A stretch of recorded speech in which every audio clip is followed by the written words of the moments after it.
Democrats, they thought, oh no, Trump's a liar, but our guys are angels. That's so naive. That's so fucking naive. It hurts the brain. I don't think anybody in this community thinks that the Democrats are. Not in this community. I'm saying mainstream media. We are the Democrats. activist left that is too woke for and tarnishing the good reputation of the Democratic Party. Yeah, in your estimation, probably. I disagree. All right, am I ready? Am I ready, ladies and gentlemen? Ladies and gentlemen. Shaky Gurga is here in the building. It's Cenksgiving time, baby. It's Cenksgiving time. Woo! Unc is here. Okay, what is that? I got a Thanksgiving present for you. Okay? You do? Okay. Oh my God. How much do you love this? I know you're a big fan of Hunter Biden. I know. This reminds me of one of the first. I'll get you a new one. No, it's fine. I like it. Did you guys make this? Is it your merch? Yeah. You made a free Hunter. It would have been better if he was smoking crack in it, but instead of cigs. But come on, that's pretty good. No, it's sick. You know who came up with that idea? Who? I did. I love that. Okay, free Hunter, baby. Okay, let's do a poly market here. Okay. For poly market. Wait, no, seriously. Wait. You want to know something about? You want to know something about those? First of all, they got raided by the FBI. The CEO did. Yeah, the CEO did. I don't know if you know this, but they offered me as a starting point of the conversation, $1 million to just sponsor my election coverage, and I said no. Good for you. God bless your heart. I probably would have said yes. Anyway, well, okay. So just that's the entry point of the conversation. They were like, "We'll give you $1 million." I was like, "No, fuck no." Anyway. Okay. So, anyways, put that aside. Who do you think is going to pardon Hunter? No one, Joe, or Donald? I don't know. I feel like Joe could possibly do it, but he respects norms and civility too much, almost in his like weird, twisted way. But also, his mental faculties have declined dramatically over the years, so maybe he could still pull through. I don't think Trump would do it though. I think Trump would do it, but I think Joe's going to do it because Papa Joe's in a no fucks given time in his life. Yeah. So he's like, oh, landmines for everyone. Let's bomb Russia with American missiles. Yeah. So I think he's at the point where he's like, yeah, my kid. Yeah, I'm freeing him. Shut the fuck up. Okay. So before we get started, you might be confused as to why we're calling you Shaky Gurga. Yes. And a lot of people in the past has, said your name incorrectly. It's been very frustrating for myself, but I'm sure it's been somewhat frustrating for you. Maybe you're used to it. But I had actually never heard this version of your name. And when we first heard it, we were like, this is it. This is the greatest thing I've ever heard. And now we refer to you as Shaky Gurga. Let's take a look. It's possible that because he's such a low-tier, low-brow debater. He's not a debater, and he's been very clear that he doesn't. He's not a debate lord. Because he's literally a moron. Wait, who are they talking about? So this is, does anyone have the OG TikTok? I want to show Cenk. I want to show Uncle Cenk the OG TikTok. Does anyone have it? The TikTok got taken down. I can't find it. Okay, so this is the, I guess like one of those like misogynist podcasts where they just like will have someone, they'll have like some pervert guy who's like really good at debate like women that they hire to be on the podcast, to be ritualistically humiliated basically. And this is like their debate champion that they bring forward. And it was the girl that was on. Was apparently a fan of mine and was saying like, oh, Hasan is going to hate that I'm on this podcast because he hates you guys. The original TikTok, I think. Oh, is this it? You appear to have a crush on HasanAbi. Is that correct? Yes, if he ever watches this, I'm sorry. Sorry for what? For being on here. He hates it. Why? Okay. He's a socialist and he knows the formula of the podcast. I'm not going to go into, you understand. It's possible that because he's such a low-tier, low-brow debater. He's not a debater, and he's been very clear that he doesn't. He's not a debate lord. Because he's literally a moron. So it doesn't surprise me he can't debate. I completely disagree. He's literally a moron. He is not intelligent enough to destroy women in the marketplace of ideas and remind them of their position in society. Unlike me. I love these guys. He sounds super credible so I far. fucking love these guys so much. They don't know how much I love them because it's like, dude, you're just basically debating the position that you're an unfuckable loser. Like that's the only thing that you're signaling to every single person, where you're like, I've destroyed this female in the marketplace of ideas. My interlocutors have been owned. It's like, yeah, okay, it's not usually a winning formula for getting chicks. Yeah, it's anyway. Disagree. He doesn't say that he's the smartest person. He's an internet personality who was connected to Cenk a political commentator. And got it. Did you hear that? Who was connected to Cenk. Look, man. So look, when I played high school football, we had this hilarious public access would carry the games, right? And so we had these announcers, and the coach had put on pads, and he's kind of a young guy. Later was like involved in like a Supreme Court decision, etc. But he's like, all right, I'm going to participate in the practice, and anybody can hit me. He comes across the middle, and I fucking lay him out, right?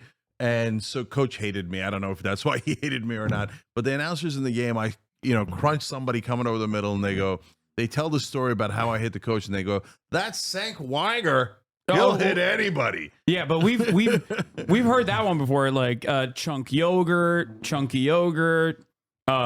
Kirk famously once called you a slur. Did he? No, he just said Cenk. Well, he said it with so much stink on it that it sounds exactly like when you say a chink in someone's armor. You know what I mean? Oh, I see. That's funny. He said Cenk. I didn't catch that. Yeah. I don't know if he intended it or not. I doubt he intended it. Yeah. But anyways. He didn't. Yeah, I don't think he was trying to say. No, I don't think he was trying to say that. You think Charlie Kirk knows the Turks are originally Central Asian? And No. So Cenk is a good one. Cenk is a great one. Joe Manchin called me Jenks throughout the interview. Hey, Jenks. That's awesome. So it is in fact here, famously. I live like a capitalist every single day, Cenk.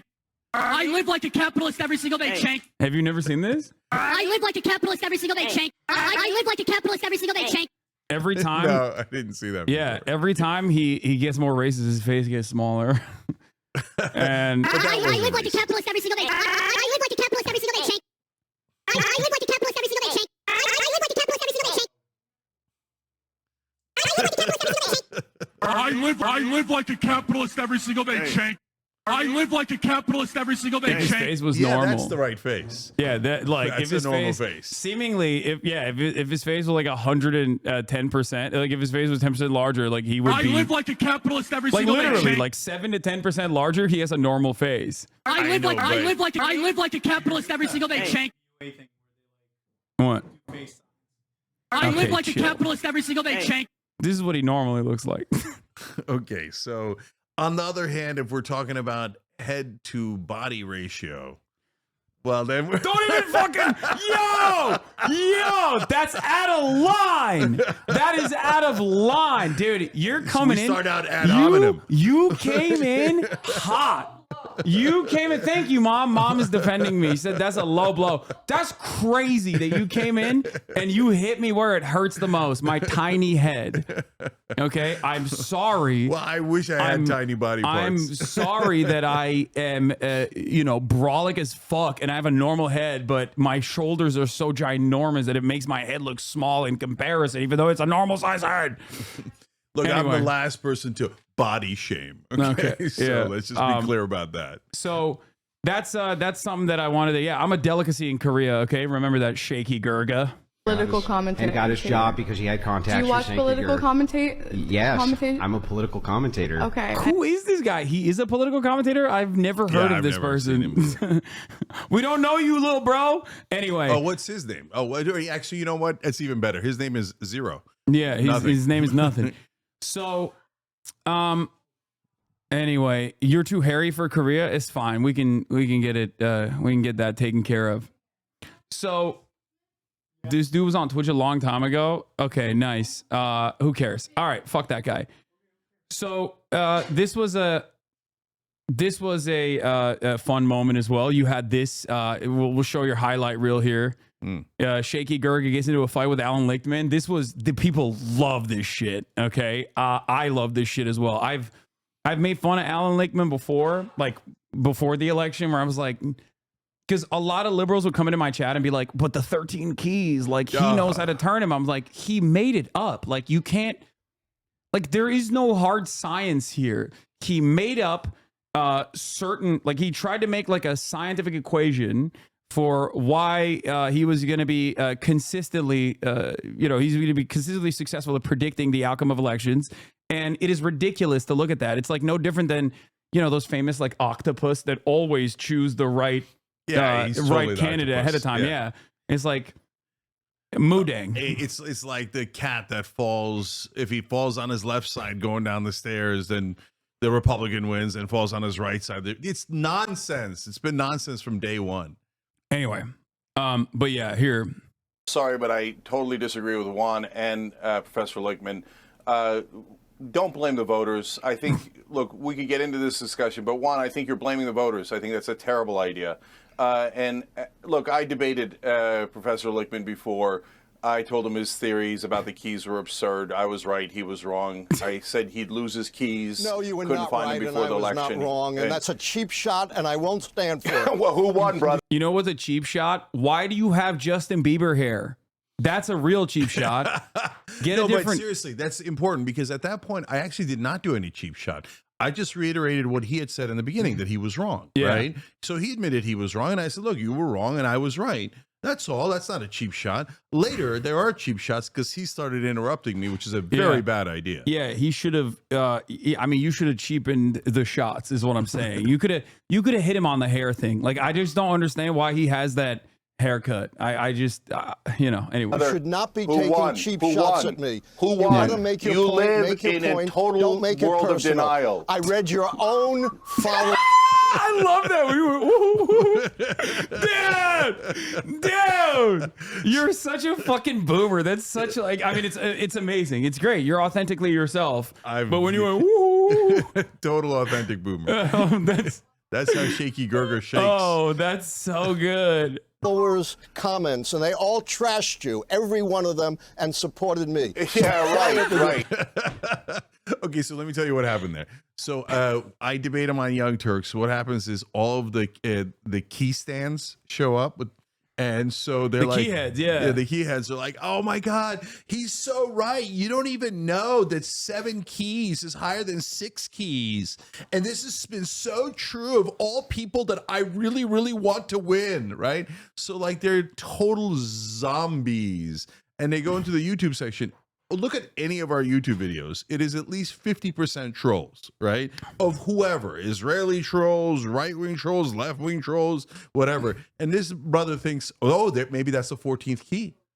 Yeah, he's just brother. No, you were just selling them Kool-Aid. He's on copium. He's looking for. It's just funny because this is after the election, where he is like, before the election, everyone that wanted Kamala Harris to win desperately was like propping him up as this like prophetic figure.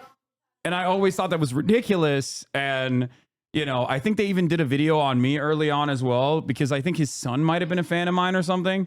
And they were like very upset with my interpretation or my bastardization of his 13 keys analysis. Right. And but after the election, like, you should at least hang your head in shame. You know what I mean? You should have a little bit of decency to be like, yeah, fucked up. Let's reinterpret this stuff. Let's figure out what's going on. Yeah, but look, the corporate wing is never going to not defending my dad's honor against Hassan Piker. The corporate wing's never going to admit defeat. He sounded like an emotional and disrespectful teenager. God, Hasan is so smug and arrogant. The fact that he's one of the biggest political commentators, streamers out there with no knowledge or credibility on any political subject. Sure. Yeah. That's what they always say. They're like, well, if you were credible and you knew enough, you would know that corporations should donate to politicians and then completely own them, and those politicians should do dick for you. And that's like the really credible intellectual position. Is it, brother? Is it? He's mad that your dad put his uncle in his place. That's what this guy said. Like you would give a shit. I didn't even you didn't even know we were debating. I didn't even know you guys were duking it out. Like I'm picturing a moment where you're like, I can't believe he did that to my uncle. Yeah, first of all, I do never defend you. happen. I do defend you. Okay. I do defend you when it's valid. And if I knew that he had come after you, I would have defended you. I don't defend you when it's not valid. Yeah, I hear you. But the idea of you defending my honor is hilarious. But okay, keep going. You don't have to defend my honor. Intelligence versus chaos and hate. Love you and your dad. Anyway, don't go after this person. Like they're probably suffering already. But yeah, it seems as early as August I was shitting on them when I first encountered the thing. But anyway, it gets better. Personal Yeah, attacks. come find out again. Make whatever point you want. Yeah. Don't Look, make it personal. You don't know anything. You don't know You anything. attacked me You're personally. so deluded. Oh, right. I've only Okay. been a Can I professor just- for 51 years. On this program, published I've never been 13 able books. to finish a How thought. many books have you published? No, because you're personally Yeah. attacking me again. Say whatever you want, but I'm not going to Okay, stand but for brother, personal you got it attacks. wrong. Say you were whatever you want. preposterously and stupidly wrong. So, okay, all right. Can I just Don't finish call a me goddamn thought stupid. ever on this show? No, not if you're Okay, personally well, I you admitted proved it. I was wrong. I don't need you to call me stupid. Okay.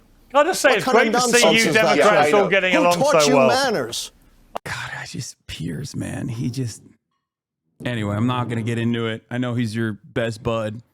He's your It's pal. lovely to You're see a one. Can I post-election finish a harmony as you all goddamn come point? together We're again. just Hey, one Alan, right now. shh.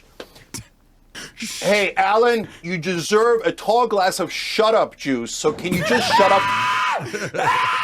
Cook him! Cook him! Cook him! Cook his ass!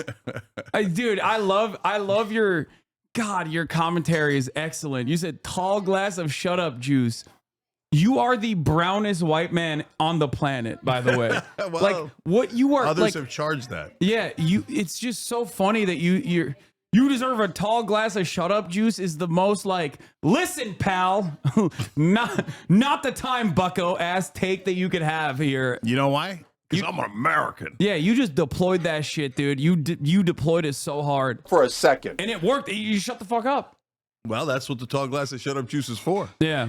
And let someone who knows what they're Not if doing. you're So gonna right, personally Piers. attack You're me. so right. So- We're so Make any unified right point now. you Okay. want. So- I will not sit here and stand So- for personal attacks, for blasphemy against me. You don't need to do that.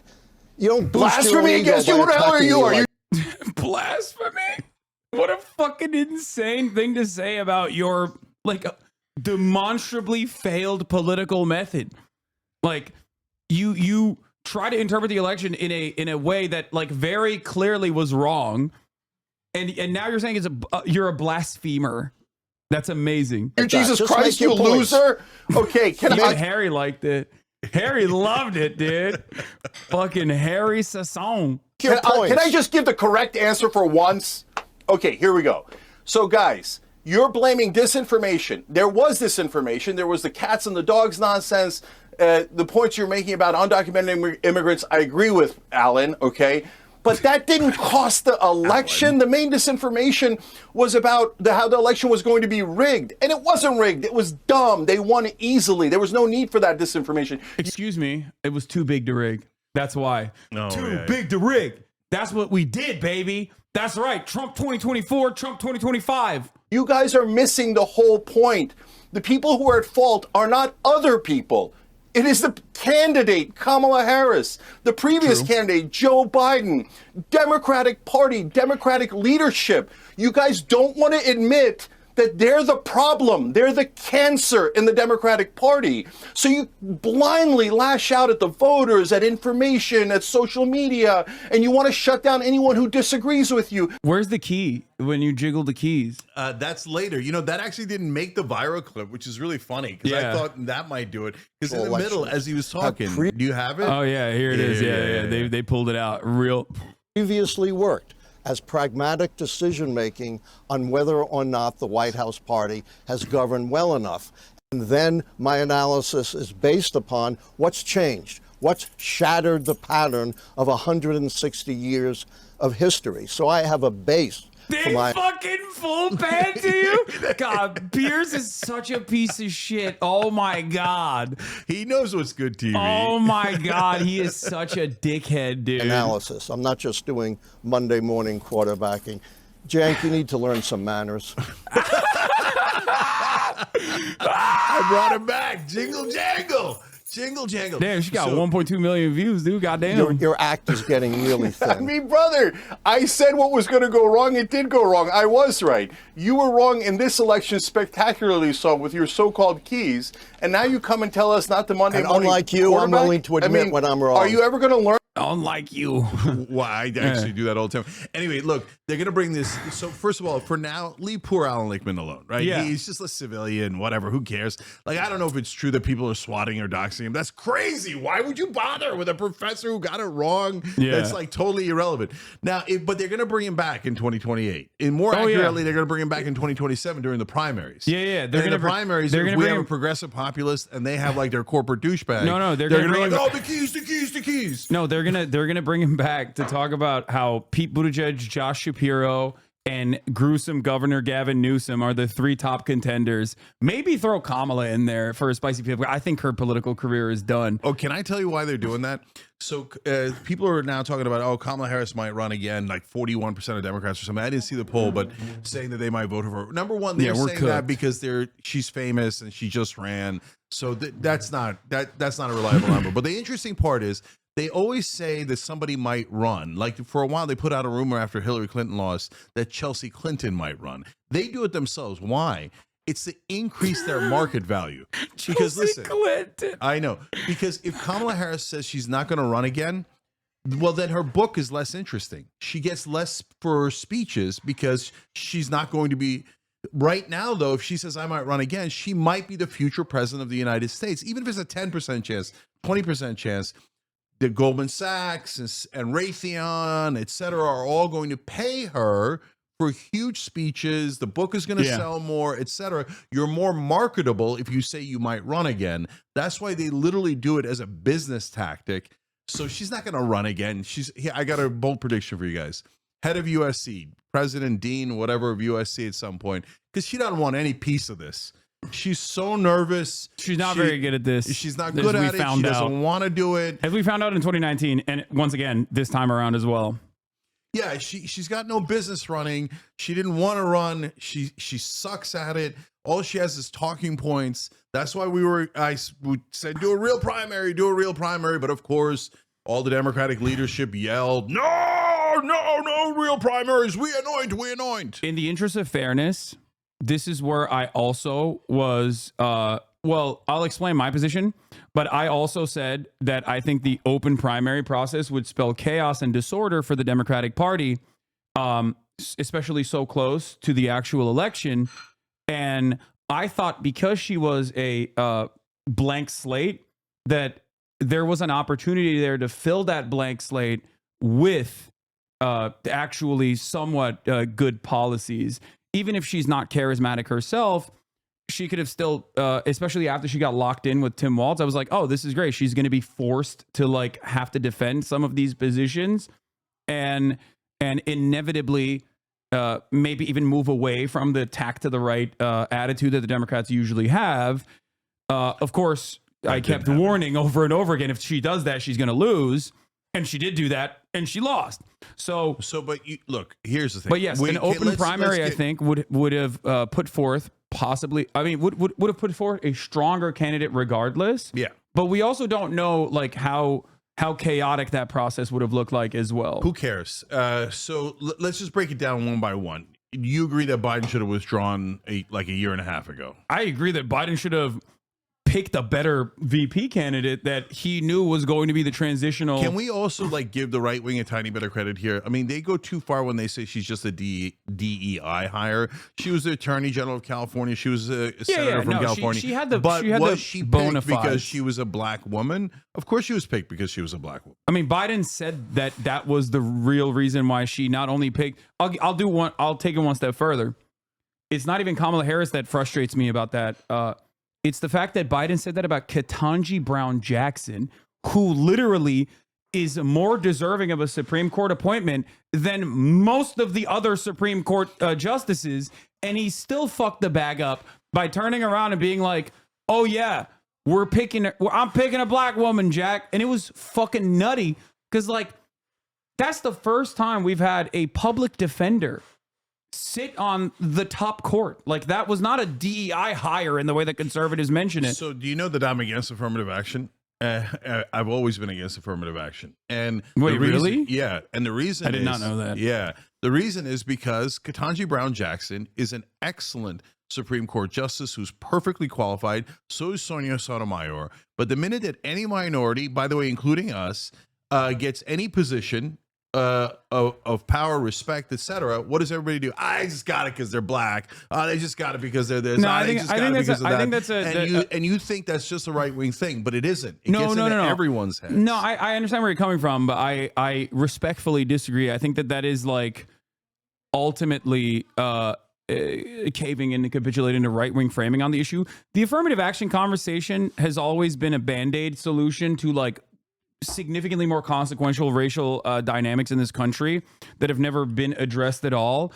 And I've always looked at things from a class position regardless. And like the real affirmative action is legacy admissions. 100%. Like, we even have a petition on tyt.com to end legacy petitions, because if you're against affirmative action, you have to be against affirmative action for super rich dudes whose dad went to Princeton or gave Princeton $1 million. Okay. Yeah. George W. Bush going to Yale, you know? Yeah, that's He didn't totally fucking deserve to bullshit. go to And by Yale. the way, you know who else was an affirmative action pick? Joe Biden. Because Obama picked him because he was an old white guy. He's like, old I don't racist, really care. old racist white guy who And by has the like way, gas. you know that with absolute certainty, because in his final list, he had a big list in the beginning, but in the final list, it was only old white men, because they knew they had to balance the ticket because he was a young African American. So let's not pretend that they didn't pick on demographic information. No, but Obama did, and so did Biden. Yeah, but also it doesn't work in that direction regardless, because like obviously the underlying sentiment is that like affirmative action is not the reason why people think black people are undeserving of their position in society. They already thought that, and now they're using affirmative action to continue to compound on that argumentation. But it does compound, and I hate that it compounds because it's not true. I'm more like the process itself in terms of like affirmative action in general, albeit is still, like I said, not a good solution to systemic racism and inequality that persists, and black people being consistently underserved in American society even now. Even when I recognize that, it's still not like anything that moves the needle in an appropriate direction is fine. Like I don't have an issue with it, especially if it's like, for example, making colleges more diverse in general. That's a good thing. I don't think that's a bad thing at all, because I do agree with college administrators when they say that America is a diverse country and that we want our student body population to be more representative of the country as a whole. Yeah. And I think that actually makes it a more like, these are some of my most like rad lib takes, I would say, but I do think that actually makes it a better learning environment in general. When you're a kid from the countryside that has never really encountered black people other than like seeing black people and black culture on television, when you actually go to college and you're in a dorm, and your dorm mate is a black person, for the first time you're actually encountering and developing interpersonal relationships with people that you otherwise never would have. So, and I think that makes for a better learning environment. So two things about that. Look, as you were talking, I came up with an analogy here. Let's see how it goes. I view affirmative action as kind of a counterproductive Band-Aid on a wound. So the right wing says the wound doesn't exist. No, I think the wound does exist. I just don't think that the Band-Aid is the right solution, right? Because what the Band-Aid is doing is it's covering up the wound and not letting it breathe and not letting it heal. You're a bit of an accelerationist. Okay, so in that regard. Well, it's a very different accelerationist. No, and but I'm not trying to accelerate racism. I'm trying to end racism. That's what pure Marxist-Leninists say about the welfare state. Okay. It's a Band-Aid. It's a Band-Aid continuation of like yeah, but they're wrong. That's a completely different topic. Okay, I'm just saying. So, I got you. So, but in this case, So constantly reaffirming and reaffirming, we should think about race. We should think about race. We should characterize everyone on race. That doesn't help defeat racism. It perpetuates racism. So I think it's a terrible idea. I hate that we view ourselves separately based on different categories, race, gender, sexual orientation, etc. It doesn't mean that there aren't things that are going wrong now. It doesn't mean that there isn't systemic racism. It means that there's a better way to address it. And then in terms of the diversity, look, I would do not affirmative action, but whatever is the appropriate way to put a thumb on a scale, but for acceptance into schools based on class, not on race. And it's not because of class dynamics and I don't want the rich to go to good schools, etc. No, I'm saying that if you came from a poor background, I don't give a goddamn if it's from the hollers of West Virginia or your black kid in the Bronx. If you rose up and got great scores and great grades in a situation like that, you are more likely to be successful. It's not just that it gives you diversity. Uncle's Confucianism pilled. Okay, I'm what pilled? Confucianism pilled. Okay, whatever the fuck that means. Yeah, no, okay. you wanna. Yeah, this is once again, Jenkins Dengus rise up. You know, you want a Chinese style meritocracy, pure meritocracy, pure meritocratic approach. Now, the problem with that is that when you have underserved communities consistently, you got to put your thumb on the scale in a certain place because we don't have true equality of opportunity in this country, and obviously, people like yourself and myself, that's what we're advocating for. Republicans will turn around and bastardize that critique it by saying, you want equality of outcome. We don't want equality of outcome. No, I we definitely want don't true want equality of opportunity. And when there's no true equality of opportunity, when black communities are consistently underserved, when you look at the Chicago public school system that is 90% of the state of Illinois' like black and brown student body population takes care of that. being consistently underserved, you are getting to a point where people are not being propped up. People are not being propped up to succeed in this process. So I think like you're right. Analyzing it from the class position is good because even though there's a racial dynamic and a racial disparity that exists in the American normal order of business, the violence or the inequalities, the structural inequalities are still dished out on a class-based perspective. Yeah, I mean, the hollers in Kentucky don't have great public schools either. So they also had to overcome a lot, right? So like saying that a black guy at Exeter should get an advantage, but a white kid in the middle of Missouri who's going to a shit public school too should not get an advantage. That makes no sense at all. I don't think that that's what people are advocating for, though. I mean, I don't know. They're I'm not literally advocating for that. 100%. I'm not advocating for that. I don't know so what you mean. I don't think people who are. I don't think that like black activist groups are saying like, no, fuck the poor white people. Like, I don't. No, but they're saying give an advantage based on race, not class. And I'm saying I 100% disagree with that. Okay. Well, again, Band-Aid solution, okay, regardless. So back to Biden and Harris. So we both agree Biden should have gotten the fuck out of the race. Crazy. Can I just say one other thing, actually? Historically, the wrong that has been committed is on the basis of race. So I think the solution to that problem, albeit should feature a class dynamic, absolutely will have some racialized component attached to it, because you can't right a historic wrong by simply being like, yeah, we're just gonna. So look, this is really important. So let's talk about balance, because in the beginning, when let's take longshoremen or firefighters, they're all white let's say in the South, right, where you've got massive Jim Crow laws. If you deny that and you think, oh no, black people got perfect opportunity in 1940s and 20s and 60s in the South, you're just in a different planet. So there's no point in talking to you, right? So they're at a massive, massive disadvantage, to say the least. They can't get in. And the longshoremen, I get it. Their instinct is, I want to give my job to my son. It's a good job. It pays well, etc. Right? Mm-hmm. So I want to pass it on to my son. Now, at some point, you have to use affirmative action in the beginning to break through that. Because if you allow that to happen, black people are never going to be able to break through, right? So you've got to, in the beginning, say, look, we're taking action based on race because the discrimination was based on race.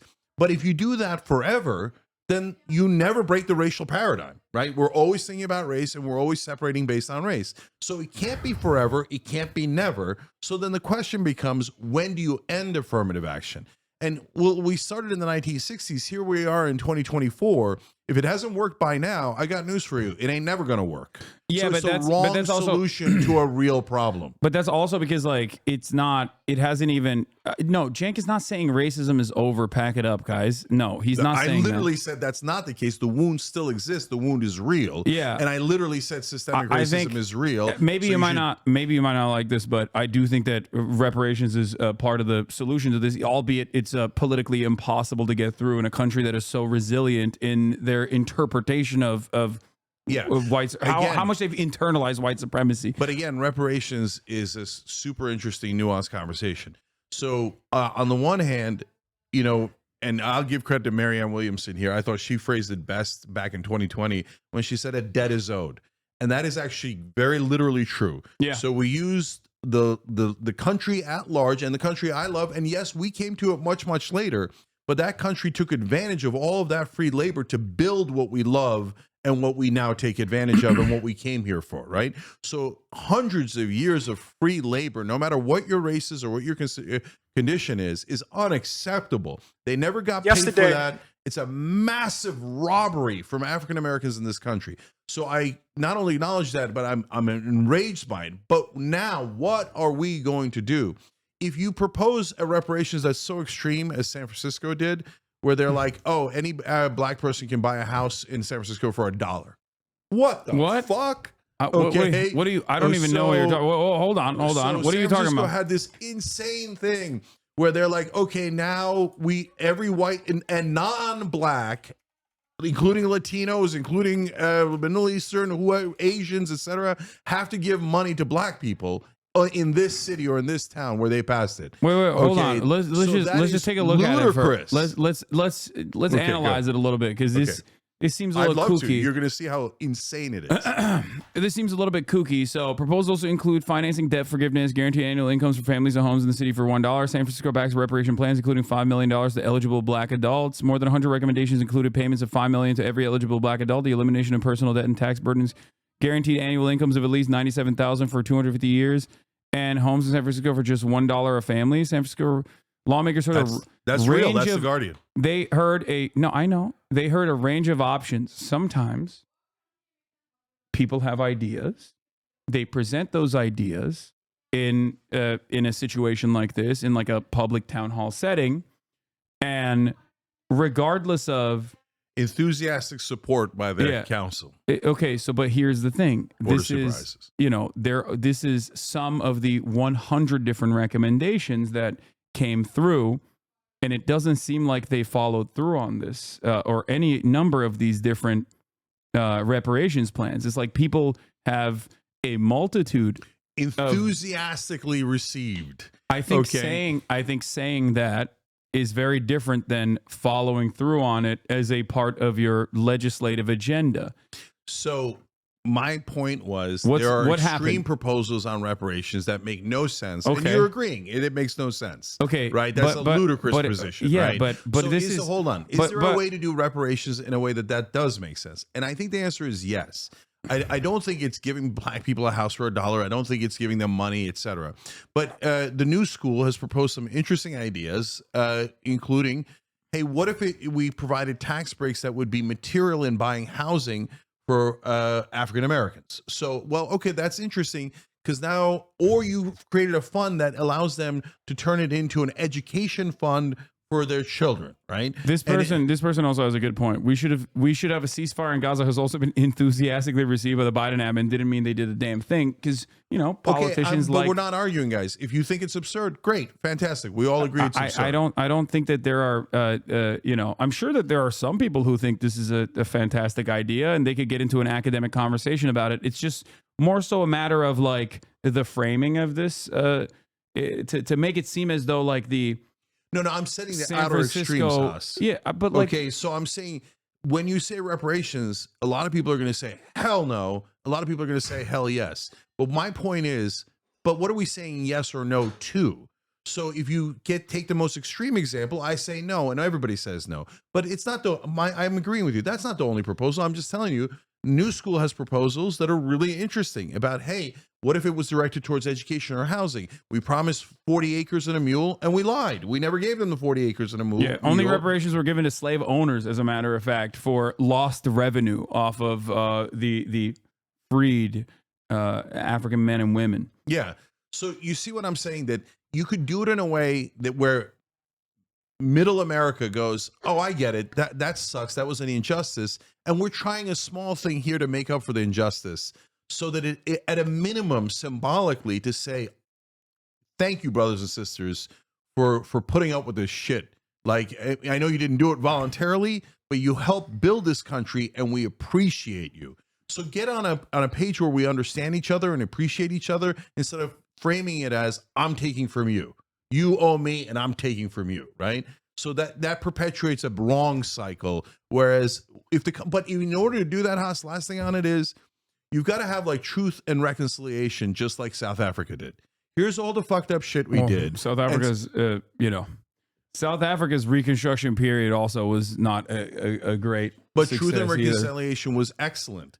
So that portion of it was great because they said, here's all the terrible things we did. Guys, it doesn't mean that white people today are racist. It doesn't mean white people today are awful. It doesn't mean all white people are the same. It doesn't mean any of that. What it means is in the past, there were terrible things that were done. And here's us trying to make up for it in some small way that the country agrees to and we're all on board for.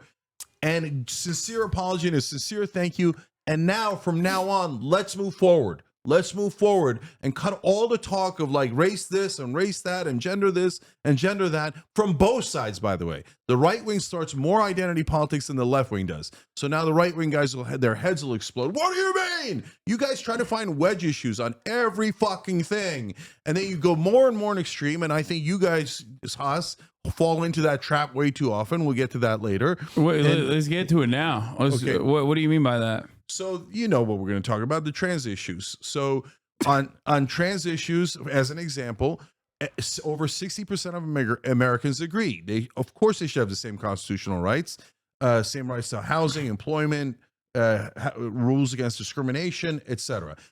Does 1/3 of the country disagree? Yeah. Sad day for them. 2/3 of the country agrees trans people should be protected. I'm 100% on board for that, right? And if you're a right winger and you go, no, man, they're weird, they're different, they're blah, blah, blah, and I'm going to hate them. Well, good luck to you, brother. I'm not going to hate them, and I'm going to protect them, okay? But so that didn't work for them. So they went digging. So then they go, okay, we should ban trans people from the military. Did you read the New York Times article I told you to read on this the last time we had this conversation? I'm not sure I did. About how, okay, so... they went digging. Yeah. So what you're describing is what I was explaining to you, that the Christian groups, the right-wing Christian nationalist groups, in the aftermath of the failed initiative to do a trans bathroom bill in North Carolina, at a time when Donald Trump was pro-trans, openly stating he was pro-trans, openly criticizing the North Carolina legislation, saying, leave it as it is, nobody cares. Caitlyn Jenner can piss in whichever bathroom she wants to piss in as long as she's pissing in Trump Tower.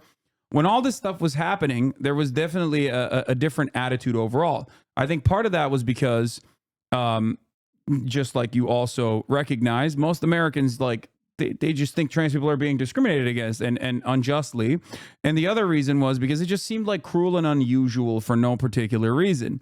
So what these Christian family groups did was go back to the drawing board and, hire the likes of, maybe Frank Luntz didn't personally involve himself in this one, but like people like Frank Luntz that would go and focus group and test different messages. Yep. And they arrived at two key points that were resilient. Americans don't necessarily care about trans issues all that much, but they do care about meritocracy. And what is the one place where there's true meritocracy? In the eyes of many Americans. Now, there's, still not perfect meritocracy, but sports. Sports is the one area where if you dominate, if you're good, you're going to dominate. If you're dominant, then you're going to get elevated, right? So they packaged anti-trans sentiment with sports and specifically children's sports. Yep. Right. And that is where we arrive at what 60% of the country, or even larger percentages than that, don't think trans women should be participating in sports with cis women, specifically trans girls, competing in athletic endeavors with cis girls. Yeah. So that's exactly my point, Haas. And when they laid that trap, first of all, the right wing should acknowledge that was identity politics being played by the right wing. The right wing did the polls. They did the studies. They were looking for something that the American people would hate about the left, about trans people, about LGBTQ people. When you go looking and searching and digging on identity, don't tell me you're not doing identity politics. No, this That's is exactly what this you're is doing. identity politics, and the right does it all the time. Now, listen, here's the thing, okay? You understand this to be a distraction. Like, you recognize that it's a distraction, which is why I don't think either of us are saying that this should be the pivotal. This should play a pivotal role in the top of the line messaging of the Democratic Party, which is that, like, no, trans women have to compete with cis women.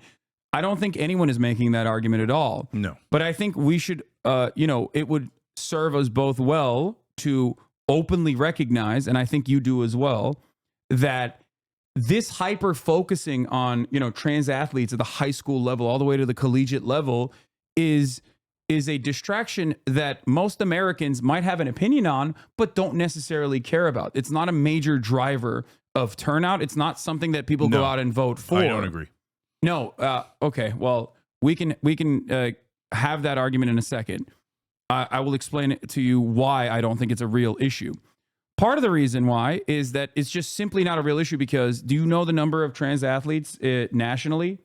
So I know that under the collegiate level. No, it's microscopic. It's That's 40. why. The number is 40. Yeah, and so like 20 states, 20 red states passed a law against transgender girls participating in high school sports, and they couldn't name one transgender girl in their state that participated in high school sports. Yes. So that's exactly my point. We start with agreement. Even Spencer Cox vetoed the bill in Utah originally, and he actually wrote like a pretty compelling argument as to why he was vetoing it.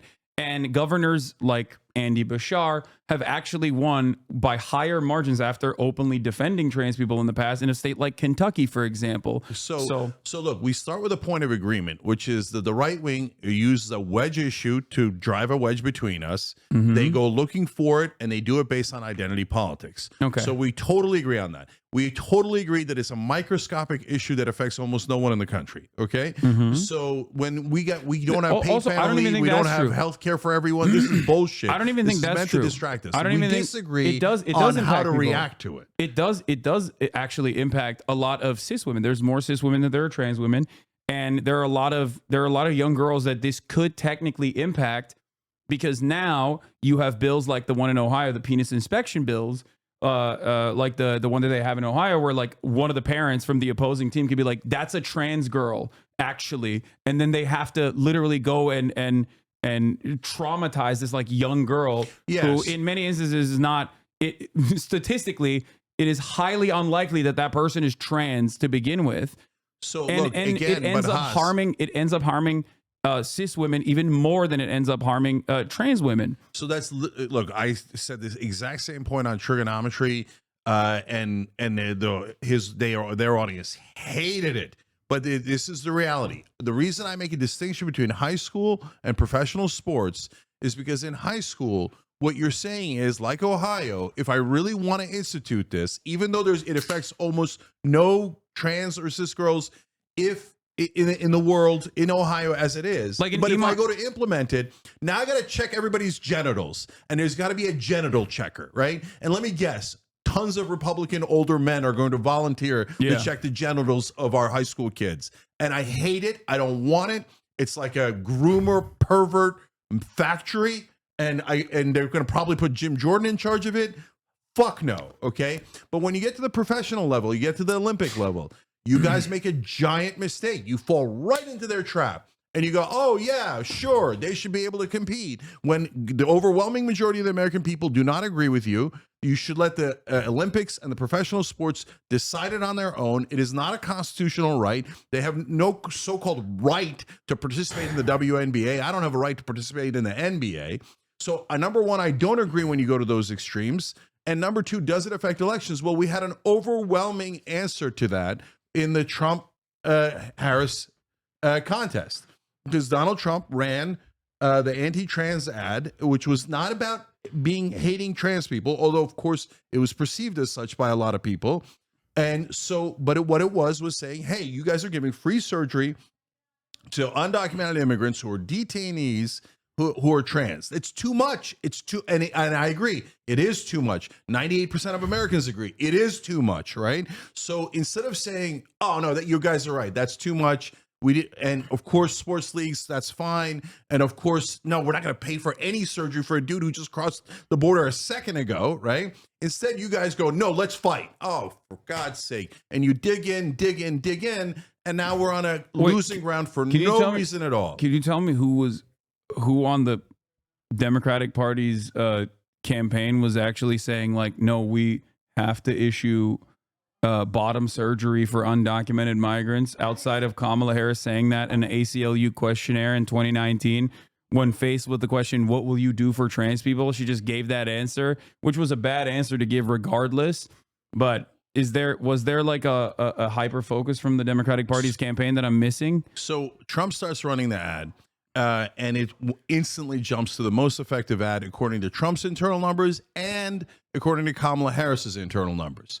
So at that point, that's also not true. David Plouffe literally said on the Pod Save America autopsy that they engaged in that the ad actually wasn't all that impact's at all. Yeah, bullshit. Oh, you I don't saw believe him it? say that. I know it's not true, because Future Forward, the biggest PAC that Kamala Harris said that the Charlemagne the God version of that moved the national polls by not the national polls, but for people who viewed it, it moved the numbers by 2.7 points nationally. Okay. That is gigantic. And they said it was the most effective ad Trump had. That's why he then doubled down and quadrupled down and wound up spending 20% of his entire ad budget on that ad. I think because both sides thought it was the single most effective ad. I think that's literally the reason why Kamala Harris was able to actually catch up to Donald Trump on not only the economy, because of their hyper focus on the trans shit.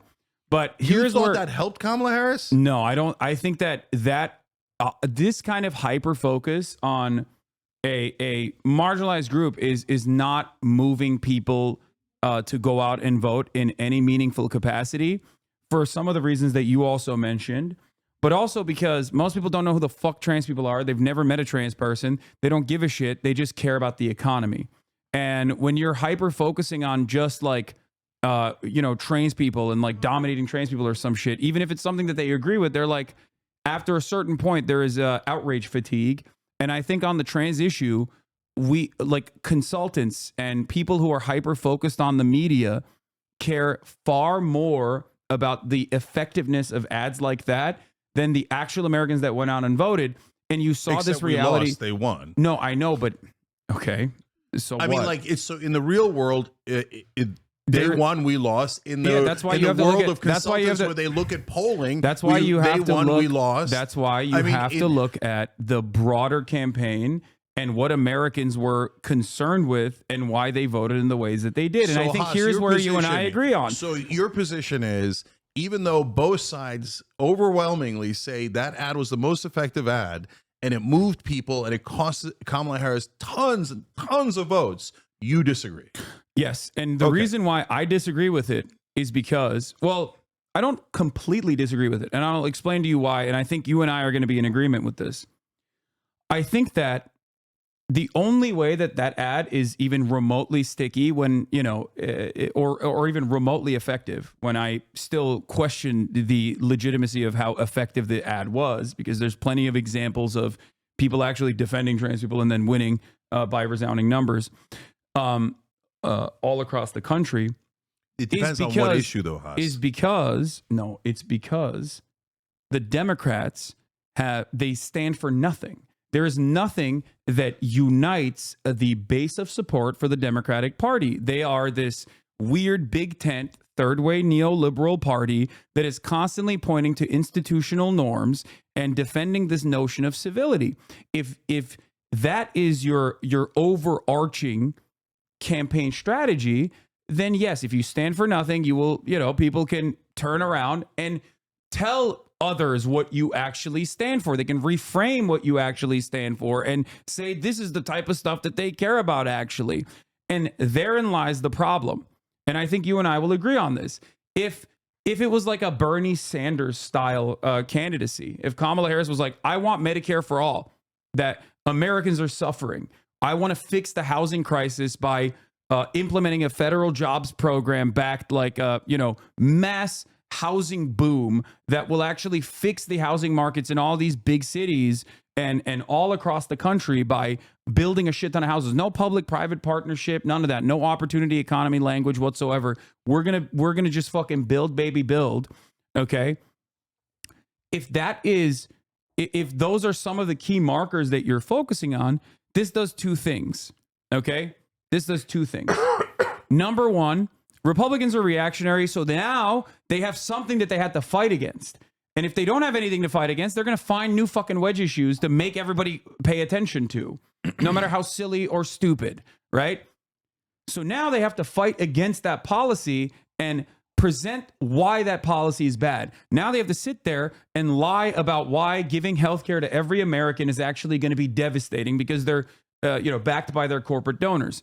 So that's a major issue with the way that the Democratic Party operates in general. And I think you agree with me on this, right? If you give them something to fight for, if you give them something to fight against, they're not going to fucking find new ways that find new things that they can just like draw a wedge on. So that's number one. Okay. Number two. Okay. The second thing is when you don't have this broad, very obvious policy that you like earnestly are fighting for, that you have been able to communicate to like the majority of the population, like this is my North Star. This is the key defining issue of the Democratic Party this election cycle. Okay. All of a sudden, when you cave and capitulate, the second point I was going to make is when you cave and capitulate the right-wing framing on these issues, the only thing you end up doing is basically admitting that the Republicans are right. And the Democrats have done this on immigration. The Democrats have done this on policing. The Democrats have allowed the Republicans to dominate the space over and over and over again. And they've done it with trans issues as well, or they're doing it now with trans issues as well. Just call it out for what it is. It's a simple distraction.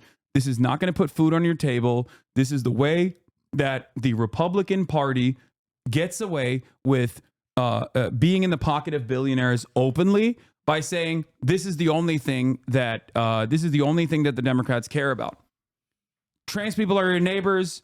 They're not your landlord. They're not your boss, and they're not the reason why healthcare is so costly. Okay, they're a tiny group of people in this country that just want to live their same lives. They literally have the same exact class interests as you. They literally also have to pay rent at the end of the day. They also still are harmed by the same fucking shitty job opportunities that people have. They also are worried about not being able to own a home or retire at a reasonable age.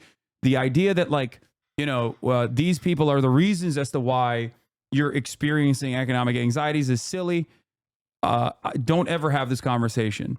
That's what I say. And that's how I deal with it as someone who is obviously somewhat radical in my pro-trans message overall, because so look, it's silly. It's a nonsensical position that you even recognize as nonsense. So let me start with the agreement and move to the disagreement. So the agreement is super important here because you're right. And this ad is in a sense the perfect symbol of, in my experience, you only agree with half of this, but the merger of what is wrong with the Democratic Party's corporate wing and the radical left wing. You switch them together. We'll get to labels in a minute. Okay, so you smush them together and you have this ad, and this ad helped Trump win and Kamala Harris lose. Why are you switching them together? For the exact reason that you explained, Haas. Because if they were like Bernie Sanders and they were economic populists, Bernie can say, why are we talking about that issue? We should be doing higher minimum wage and we should be doing universal health care, et cetera. And then now we're having a real conversation about things that affect people's lives. And Kamala Harris can't do that because she's too busy pleasing the donor class, right? Tony West. Shouts out to my man, Tony West. And who cost us the election more, that ad or Tony West? Not close. Tony West. Okay, so Tony West, who's the Uber executive, that's her, brother-in-law, told her, "Oh, you know what? You're too tough on corporations. Instead, you should give them a big bear hug. Go out there and put out that 90 corporate CEOs signed a letter saying you're awesome, and that you'll work for corporations and do everything that they want. Bring in Liz Cheney, Dick Cheney. Dick Cheney pulled a 13%. Liz Cheney is one of the most unpopular people, progressive."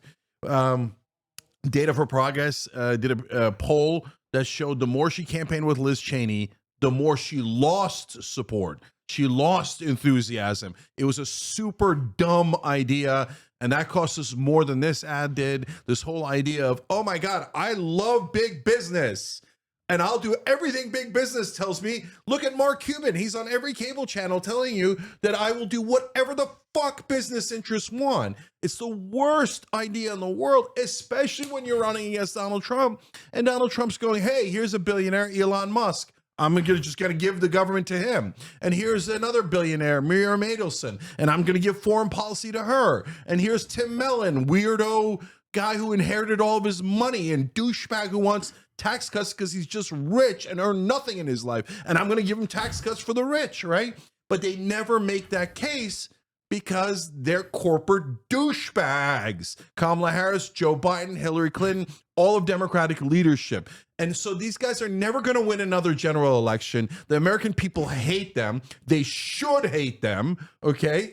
And so what the right wing doesn't understand is both the populist left and what they call the woke left, I call radical left or whatever, we'll figure out the label in a minute.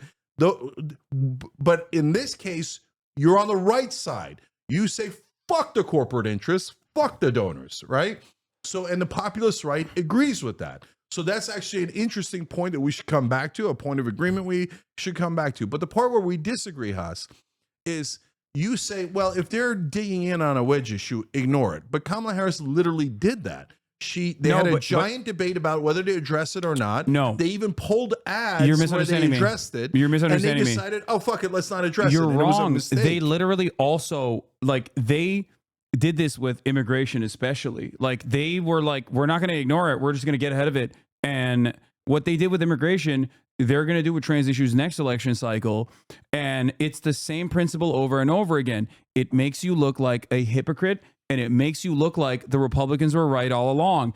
And the only thing it does is prime your base into conceding and agreeing with the Republican framing on an issue. If So there what was do you any do instead? What I say is I delineate. So when you say, hey, Andy Bashir runs against it, but which issue? So if you're talking about constitutional rights, you fight for trans rights 100%. You're talking about military, you fight 100%. I'd fight on bathrooms. I'd fight on high school. But I draw the line on sports. I draw professional sports. I draw the line on giving free surgeries. That's the thing. Then you can defend your position and get back to there's where the great majority of American people agree with you. You want to know why there's no reason to draw any of these lines? Because Kamala Harris did actually bring this up, which I thought was like, especially because like she didn't have a clear or consistent position on this at all. It was like, it was left out there in the dark, but like Trump did the same thing as well for undocumented migrants. Say that. It's just like it's a thing that nobody gives a shit about until people are primed into caring about it. That's my point. It's been happening for a very long time for prisoners that want to get this component of healthcare, and nobody technically gives a shit about it. It's already like a incredibly tiny, minuscule, marginal percentage. So it doesn't fucking matter. Like it ultimately doesn't matter. I'm saying if the Democrats had but something it did matter. if Democrats had, but it didn't, and I'll get to that in a second. If Democrats had something that they were fighting for, nobody would give a shit about this. That's the point. Yeah, but that you brought up Bernie Sanders and you said, oh, healthcare, universal healthcare. Bernie Sanders has also said trans rights are human rights. Like, you know what I mean? It's not like, but that's the difference between 2016 and 2020. It's not like Bernie Sanders. It's not like Bernie Sanders himself is saying like, yeah, fuck trans people. We got to cut them out of this But nobody's bargain. saying fuck trans people. You guys are just making that up. No. But Haas, when No, you frame it first that of all, way, you get the all these crazy Republicans people are online. saying that. Republicans are saying that. No, I know, but we're not saying that. But No, you get I all know. these crazy people online who are like, oh my God, if you don't agree to free surgeries for every trans person on planet Earth, you're a fucking Nazi. Well, you know those people exist, and fuck those people. Okay. That is the radical left, and they are stupid, and they do cost us elections. No, you're hyper focusing, and I've had this conversation privately with you many times over. You are hyper focusing on people that are in your replies on Twitter, and because so you agree that's with all me, you, that radical left because is bullshit, all you interact, stupid dumbasses. Do you agree? There are a million people that are both in your replies that have also gotten mad at me as well, time and time again, on specific issues, maybe ones that even pertain to trans rights. Okay? It literally doesn't matter. People get very passionate, understanding. I'm very understanding. Shocking agreement. I agree. There's 13 douchebags online. That's what I said from day one. I know, but why the fuck would you ever hyper focus on but people like because that? Look, no. So you might be doing the right thing. Hold on. You're doing the Bill Maher thing. You're bullshit, demanding that there needs to be a sister bullshit. No, you're Hold doing on, the let me sister explain. soldier moment. No, That's it. bullshit. No, you're trying to. So the minute we said the most reasonable things on earth, which you now agree with apparently, then what happened? It wasn't just the 13 douchebags online. And by the way, everybody said, no, those 13 douchebags represent all the left. You're not on the left anymore because the 13 douchebags control the left. And then what happened next? Then Majority Report jumped in, and Lance from the Serves, and all the other little dirtbags jumped in, and they were like, "No, Cenk and Hasan are turning right. The 13 douchebags are right. We need to protect every trans person should get free surgery. We got. Even in China, even though we have nothing to do with China, we hate them. They're Nazis. You got to. Okay. I mean, I'm 100% right. Every dirtbag show did it. You got to calm Every down. dirtbag show did it. Tell me I'm wrong. This is reframing an issue that is now we've moved away from the electoral consequences of a trans ad to your own personal anger and frustration that you have with left-wing media online. We are do you agree left-wing media online, those guys that I listed are full of shit? I have and in a tiny, stupid minority? I have disagreements with everyone in this space, but there's a reason why seemingly I don't catch the same amount of strays that you do because I don't hyper focus. I can tell you why. I don't hyper focus. What do you think it is? They think you're hot, young. I don't mean attractive. God bless on that. Okay. I'm also obviously hot. I mean, as in they think, oh, the young people watch Hasan. He's cool. And you give the thing of like, oh, no, trans people are right on everything, right? You don't come out and make the distinctions that Anna and I made. Okay. So they think, oh, no, he's good. He's extreme as we are. I think he's woke left. Yay, extremeness. I think the reason, first of all, you're. Okay, by the way, Majority Report and all of you guys, you better attack him. He apparently agrees with me. Okay, you better attack him. You're not going to attack him, are you? You're get the fuck out of here. You're hyper personalizing this into like criticisms that you've comes received. And punches you in the face 12 times, and you go, whoa! Why are you hyper personalizing it? Because just because I called you a Nazi, now it's personal to you. Because myself, you, Majority Report, but I never changed my policy. All of this is inconsequential in the grand scheme of things. And whenever there's like drama, for example, I've been getting attacked mercilessly by my former podcast co-host that has been actively trying to deplatform me for the past 2 months because he thinks that, or he's claiming that I am creating a space that is anti-Semitic. The way I've dealt with that, for the most part, is by just actively ignoring it leading up to the election because I was like, this is some fucking silly nonsense. And in the aftermath, I covered some of the broader points, and I fucking moved on. If you extend the conflict that way, instead of trying to find a reasonable middle ground, and even show humility in a certain, even show humility instead of saying I'm right, there's never going to be any sort of real Why am I gonna solidarity. show humility to you, a bunch of idiots who are wrong? Because I like, what does humility mean? Like, oh, maybe you're right about your dumb opinion that's going to cost us this election. Maybe you're right about your dumb opinion that gets the majority of the country to hate us when our economic positions are overwhelmingly popular. Maybe you making us intensely unpopular when we should be focusing on universal health care, higher wages, paid family leave. But you idiots hate policy. All you want is identity politic bullshit, and you think that drives ratings, and you want me to show humility to those morons? None. Zero. Let's have a meta conversation really quickly about the ways in which branding works online. I am of this mindset that every single person is far too busy and far too self-involved to pay attention to the more nuanced conversations that others are having on any particular issue.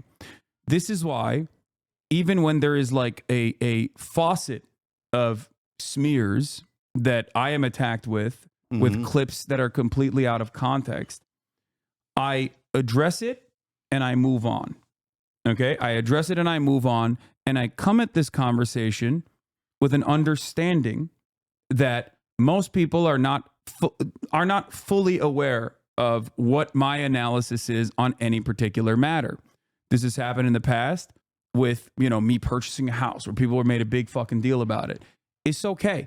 And I, at that same, even back then, I said, look, people are angry. People are frustrated with their position in society. People are frustrated with a lack of opportunity. And in that process, when they see fucking rich asshole like myself, buy a house, they're going to get mad at me. And there's a healthy amount of anger towards wealthy people there that I agree with as well. I think that they're misdirecting their anger at the wrong person. But ultimately, I move on. If I spend every waking moment covering, the anger that I'm receiving, and if I spend every waking moment covering things that are out of context, then I'm not going to be able to, I'm just going to be that. I'm going to be the person who's responding to drama all the fucking time when I feel like there are far larger, more consequential issues at play. Now, let me take the other side on the meta conversation. Hyperfixating on not only a very small sliver of society that is, in your honest opinion, has been openly targeted as the major reason as to why people are angry, is offering legitimacy to the right-wing position. I think there's a more effective way of communicating that, and it's something that I do on a regular basis, which is, this is a simple distraction. You don't care about this, and the people that do hyperfixate on this are fucking weird and gross. Leave people alone. Let people live. These people are your fucking neighbors, and they and yourself are more aligned on class issues in more meaningful ways than you think. Stop hating on people that you don't fucking understand. Mind your own damn business. Tim Walz does a fantastic job with this, and Andy Bashar has done a fantastic job with this. They're both very popular governors that you like as well. But that's literally my position. All right, so listen. But the reason why people don't think that that's your position is because people see the clips. People see clips out of context. I know, but what do? They see clips on douchebag shows who are purposely misrepresenting our position and pretending that we're against all trans rights. So, so your position to that is surrender, okay? And no, I never surrender. So look, and here, let me explain why, though. Why do I think that's surrender? Because we've tried this, Haas. So let's, on that meta conversation, so we tried it with Trump. So Young Turks viewers will remember in the beginning when he first started running in 2015, I thought he was so illegitimate that he was doing it as a con, which by the way turned out to be wrong. Who? Trump. And we blurred out his face. First we didn't show him, then we blurred out his face, and then eventually we gave up and started showing who he was. Ignoring the beast never works. So then I remember when, but these people are not the beast. Hold on, let me finish the point. When Dave Rubin came out and started lying, 100% lies, lie after lie after lie, we ignored it because we're like, what? That's fucking mental, right? But then the lies started to take root because he goes on Joe Rogan, and Joe Rogan's like, oh, really? Tell me more. Oh, my God, Dave Rubin's so right. And then he went on 100 shows. And so then Ben Shapiro and Daily Wire comes up, more gigantic, and Crowder comes up. And we're like, oh, these are pimples on our ass. Who cares about Shapiro? He's so small. Crowder, who cares? He's tiny. He's microscopic. Who cares, right?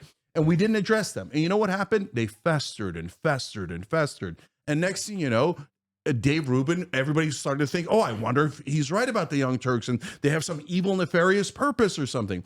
Then we started fighting back and we crushed that motherfucker. Now he's a laughing stock. So whenever anybody thinks of Dave Rubin, they're like, oh yeah, he's that dumb guy, right? Yeah, but that's not because of you. That's also because of Majority Report, ironically enough. And people like myself. I know. When we fight back, everybody gets their feelings the point hurt. is, it's not... And it's so, not just and then it's you. never us. We never get any credit. We only get discredit. The reason why I'm bringing up Majority Report and myself in this process is because, like, ultimately, right, we are all aligned on virtually every single issue. So in many respects, you feel chastised individually. You feel like you've been outcast by the left or whatever, like the media representation of the left is. They're not the left. I'm the left. Okay. No, 100%. And you agree with that. Okay. Please, just no, listen. Because we have to. But you're not the singular force. The idiots are making everyone think they are the left. They're like, we're the left. We're the real left. Okay, we are super extreme. We want free surgeries for every criminal. Yes, we're the left. And oh, Nazi. And Haas, what happens? People think they are the left. So if you say you're right, Cenk, those are the extreme idiot left. I don't and think you that are they're the the left, extreme, then I'm okay. No, I don't think those are the extreme idiot left. I think that there is going to be a diversity of thought in any issue that people have. And it's a matter of who you make your enemies in the finite amount of time that we have on the space, the finite amount of time that we have, living on planet Earth. It's about the economy of time and utilizing it appropriately. I don't spend any time. I do not spend any time. Just let him attack you and sit there and don't correct anything. Let all the lies fester. Yes. Wait, you didn't let me finish. So Dave Rubin, now he's a laughingstock. Then Jimmy Dore comes in because Dave Rubin is a right winger. Yeah. Majority Report is not. So you're saying you are in agreement with the Majority Report. No. Hold on. Let me finish the thought. Let me finish the thought. So on Jimmy Dore, he comes in and goes, "Oh, they're paid by Nancy Pelosi. They're paid by the CIA. Fucking lunatic, right?" And so we let it fester. Finally, we're like, get this fucker out of here. And we tell the people truth and we crush him. Now he's a fucking joke on the internet, right? So we go on. And anytime we don't fight, it festers. Anytime we do fight, we crush them and we move the fuck on. And nobody thinks Jimmy Dore's the left anymore. Nobody thinks Dave Rubin's the left anymore. And so now these guys come and attack us going, yeah, we're the real left, we're the real left. There's a difference. And you're saying, no, don't crush them. Just let them fester because and people pretend that they're the real left. No, we don't do that. If you're going to say stupid shit and you're going to try to punch us in the face, we're going to punch you back, not on our behalf, on behalf of Democratic voters who you are lying about. The Democratic voters do not agree with you. They agree with us. So sad fucking day for you. And I'm not going to let you lie and pretend that the Democratic voters are on your side because you're a fucking liar and they're not on your side. Do you agree that the Democratic voters are on my side? I don't care what the Democratic voters are on, of whichever side they're on right now. We've lost the plot. Okay. No, we've completely lost the plot because now the conversation is about like the serfs or Majority Report, and I think that's a completely and utterly unproductive conversation to have. Your strategy is when grifters on the left attack you, whether it's I don't think they're grifters. I think Cedar's a grifter. I disagree. Okay. Oh, by the way, so now all of a sudden you're defending Cedar. When he calls me a grifter, you don't defend. I don't. First of all, I've never heard him call you a grifter. He's called me every fucking name in the book. Okay. He's a low rent grifter. Stop. Okay. No. I'll tell you. I'll out him right now. When we were in Vegas together, when we were in the same network, he starts attacking Jimmy Dore, and I say, hey, cut this shit out. I agree with you, not Jimmy. But you're attacking him in a way that is over the top and totally unnecessary and counterproductive. And you know what Sam said to me? Sam said, oh, well, he has a bigger audience than me. So if I do that, I'm going to siphon off of his audience. You know why I siphon off? Oh, because I am right and he is wrong. And the audience deserves to hear my truth. So he's doing the same thing to us. But you agree with him. And I told him not to do it. But you agree with him that Jimmy Dore is No, this is pre-Jimmy going full right-wing, full lunatic. Yeah. Okay, but on that particular issue they were debating about, I agreed with Sam and not Jimmy. I don't mind him him saying, hey, I don't agree with Jimmy. What I minded is him saying, oh, Jimmy is terrible and bad intent and blah, blah, blah. Yeah, but brother, he hadn't even done that yet. He disagrees with Jimmy Dore on this particular, whichever issue. Did it with what bad was it on? intent, Haas. What was it on? He says, I don't even remember. It's irrelevant. What he says is he literally told me, I try to take other people's audience by getting into their basically next to their algorithm, right? Can we? So if you you've some got questions? a guy like Can I that ask who you has some bad questions? intent, you're saying if you deem him right wing, you should attack him. But if you deem him left wing, you should let him lie about you. You should let him call you every name in the book. No. You should let him pretend he represents the left when he doesn't represent the left. He doesn't represent listen to me, Democrats. please. You should let him trick people into thinking that the Democrats are super unpopular, that the left wing is super unpopular. No, I'm not going to let him trick people into thinking that. Okay, listen. Sam Cedar or any number of different left-wing content creators have no bearing on the actual policies that the Republican right are implementing. No, they don't. They don't. Why did Kamala You're Harris out of your say, mind. You're Why did Kamala Harris in 2019 say on tape that transgender detainees should get surgery if they're undocumented immigrants? She said it because there was hold on, Haas, let me finish. Because there was enormous pressure. There was enormous pressure from the radical left to say, oh yeah, you got to be pro transgender detainee immigrant surgery. You have to, otherwise you're not left enough. And she's an idiot. She doesn't have any thoughts in her head. She was like, okay, I'll adopt that position. And it was because of the extreme left that she adopted that position because she's an empty vessel. You are literally attributing the consistent thing that you also agree that Kamala Harris is a bad politician with bad instincts and did not have a good way to communicate what she would have done differently for trans people, okay, to fucking Majority Report and any number of different like extreme leftist outlets that literally get a fraction of the views that I get in this regard. Like, no disrespect to them, but like all of us combined do not have the same motion. You're talking about the special interest You never groups. fight them, so nobody knows. Everybody thinks you're extreme left. Everybody thinks that you're the woke left extraordinaire, right? So like, and why do they think that? Apparently you don't agree, but they think that because you don't actually ever fight on this issue. You don't delineate. The reality is the way that people are presented by others ends up changing the perception that they have in the minds of a lot of people that are they're simply just not paying attention. I come at it from a much more understanding point of view, and I understand that there is a large tent of people with a diversity of different opinions. And there are moments where I will yell at a chatter, but outside of that, in terms of the finite amount of time we have spending, I find it more productive to spend it focusing on the actual people who hold the levers of power rather than people who I'm aligned with almost entirely, whether it be yourself with some very major disagreements or even Sam Cedar and the like. But that's Haas, you're making it sound like presenting we yourself, just have a difference of agreement. No, presenting yourself as but we don't have intellectual. Haas. Presenting yourself as the opposite of these people, okay, serves no purpose. It just only makes you look like you're the moderate voice in here, and they're the extreme voices and whatever. That's true, though. But it doesn't matter. It doesn't matter. Just make your argument and move on and focus on the things that do matter. Say the same thing to them because they're the ones that's because intent matters, matters, Haas. Intent matters. Look, you know how many people disagree with me in Young Turks hosts?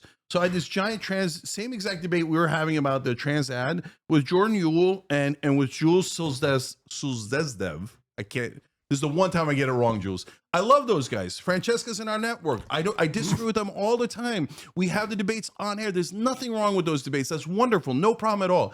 Where I draw the line is bad intent. Yeah, when I have disagreements with any number of different people on any other networks, I say ultimately I don't care. We are aligned in this fight.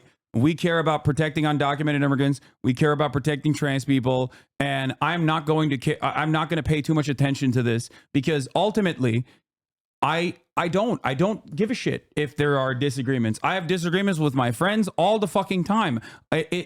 Ultimately, if I think someone is almost entirely aligned with me on a lot of these key issues, then I see no reason. And they call you a Nazi and a grifter. You say, okay, fuck it. It doesn't matter. People call me. Yes. Okay, People no call problem. me We all have of it. Okay, I think it's ridiculous so- that but- if it's coming from the but right, Haas, if it's do coming you- from the right, then you can use that as an But let's get opportunity back to show politics. why they're fucking ridiculous. No, but let's get back to politics. So why does anybody think we're extreme, right? Why does anybody think the left is extreme? Because they have a whole bunch of hosts that they could point to and thought leaders and people online. yeah, myself included. Right, that they point to and they go, look at these extreme positions that they have. So that taints the rest of the left. And that is counterproductive, it's unfair, and it's inaccurate. So stop pretending the most extreme positions are the most left-wing positions. They are not. They're the least representative of the left. I think hyper focusing on what the right is considering to be the most extreme positions is only giving it more air for no reason. This is why I said this is the decide sister elections, soldier. the independents decide the elections. This is why and you're losing that battle. This is why I said this is a sister soldier moment where you're like identifying someone to your left that is more extreme than you to show everybody how moderate you are. And there's no reason to do show that. them how moderate Democratic voters are. There's no because reason. they brainwash There's no people reason to into do that. thinking that Democratic voters are lunatics. Who, by the way, okay, let's argue this: that no crime exists. There's no reason to do that. Crime is great. There's no reason to do that. Crime is wonderful. You want to know why there's no reason to do that? Donald Trump is president. You never see Republicans do that, even if they do actually disagree. Even if they do actually disagree, it doesn't matter. There's no reason. There's no reason to ever turn around and be like, I disagree with these people. You're 100% wrong on this. So let's look at California. So you say it doesn't matter. I gotta pee real electorally. quick. You can keep going. We'll talk about crime in a second. Go ahead. Okay. I gotta pee. All right. So look, guys. I mean, I want to respond to him, so I want to wait till he gets back. But so look. I'll say it this way. Number one, the thing Haas is right about is there's so much more that we agree on than we disagree on. And that is why I get mad when people pretend that the disagreements are the only things that matter. So I'm not the one pretending that. The people that attacked us said, how dare you disagree? How dare you? That is not a sanctioned disagreement, okay? So now you have to fall back in line and you have to start calling women this and that, and you have to say that trans people should be getting the free surgeries and be able to play in professional sports. And if you don't, you're not really on the left. And in fact, Cenk, I get this argument all the time. You have the biggest left-wing network, so you have a responsibility to agree with us. Well, what the fuck does that mean? I don't have a responsibility to agree with you. No, I have a responsibility to represent my audience. I have a responsibility to represent the left in an accurate way and to represent Democrats in an accurate way. I don't have a responsibility to take the most extreme positions because somebody decided that they, having not voted on it at all, representing the most tiny sliver of Democratic voters, says, no, that is the left-wing position. Well, when you say that, and you shut off debate, well, then you're doing a massive disservice to the left, not to the right. So look, at any time you go on Young Turks, you'll see disagreement all the time. There's nothing wrong with disagreement. There's something wrong with saying that if you don't have the most extreme position, that you're not really on the left and you're a right-wing grifter and blah, blah, blah, blah, blah. So let's do crime. So did crime have, you and I had a huge debate about it, and you thought it's not going to affect elections, and it obviously did affect elections, Haas. So, I mean, here in California, first of all, Donald Trump picked up 10 counties overall. He closed the gap between Kamala Harris and himself massively in California.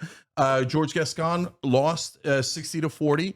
The mayor of London Breed, mayor of San Francisco, lost overwhelmingly. The mayor of Oakland got recalled 65-35. Prop 36 passed with a 70% approval. Yeah. So the Democratic voters of California said, yes, crime is real. And yes, we hate it and do not want more crime. We want less crime. Those are Democratic voters. So can I ask you something? Do you think that Californians love involuntary servitude, also known as slavery, in their prison structure? So no, you guys, that's exactly my point, Haas. So that's a they voted for it. No, hold on. There's a prop that Hasan's talking about here in California that basically said we should get rid of slavery in the prisons, and it lost. Mm-hmm. And that's terrible that it lost. And my thesis on why it lost, when of course the Democratic voters of California, if they understood what that meant, would say, oh, no, I don't want slavery in prisons. That's crazy. Yeah. But they voted against almost every left-wing ballot measure, including minimum wage, because they thought, oh, the left wing is the extreme wing. They're the pro-crime wing. They're the pro-super extreme positions. So even if I'm a California Democrat, I'm voting no on everything. If a Democrat proposes it, no. And that's why we got slaughtered in this election.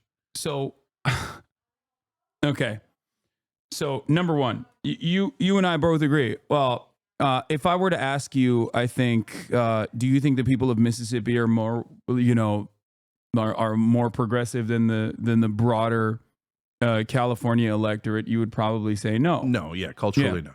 And having said that, in the state of Mississippi, when that same exact ballot initiative was clearly defined as slavery, it passed overwhelmingly. They voted against. They voted against slavery in the prison structure. Do you see how that makes my point? No, my point is that the way you frame things certainly matter. It matters a lot because most people are not paying attention to anything. That's why you had people searching if Joe Biden had dropped the day before the election. That's why communication matters. That's why who you define as your enemies matter.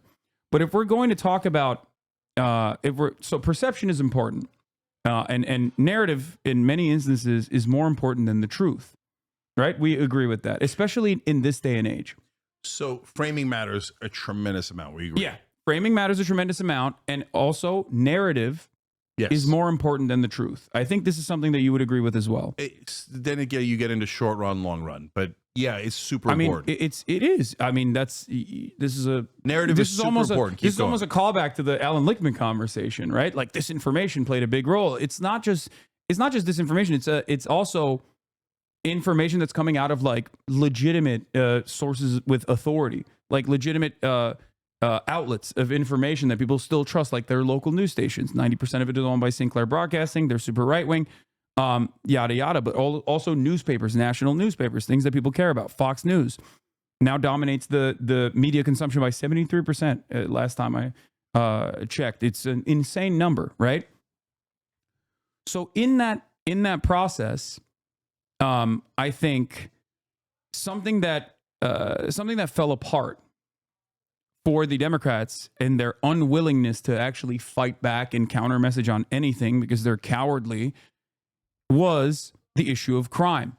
There's been a lot of analysis on why crime rates have gone down historically, and they have completely rebounded and are trending downwards once again, as they have since the 90s, which I know you're going to get mad at, but hold on. And that most surveys conducted on the matter show that Americans think that their neighborhoods, and the crime has not increased in their neighborhoods, but actually crime has increased elsewhere. So why do they think that they're safe in their neighborhoods, but they still feel like crime is exploding in the country? I think it is because of the right-wing misinformation faucet that is completely dominating independent media and completely dominating even major newspapers, and that everyone is constantly in a holding pattern on whatever Republicans decide is the major point that they want to argue for. And because the Democratic Party basically operates as controlled opposition against them, they just sit there, they wait for the next talking points to come out so they can do a terrible job trying to address any of the truths of the matter, and they just get dominated over and over again. There's a second part of this, though. It's what you see, right? Now, not only have all of these, not only has the crime rate actually gone down, and I think you recognize that as well, the National Crime Victimization Survey does not show like a major blip in unreported crimes. There is definitely more unreported crimes than before, and we can address why that's happening as well. But overall, the real reason why I think a lot of people see crime everywhere, and especially in cities, in my opinion, even though Republican and red states have significantly higher rates of crime than states like California do. The reason why most people fall into this trap of assuming that California is a crime-ridden shithole as opposed to like a place like Alabama or a place like South Carolina, despite the fact that they have higher rates of crime and including violent crime than California does, is because narrative is more important than the actual truth.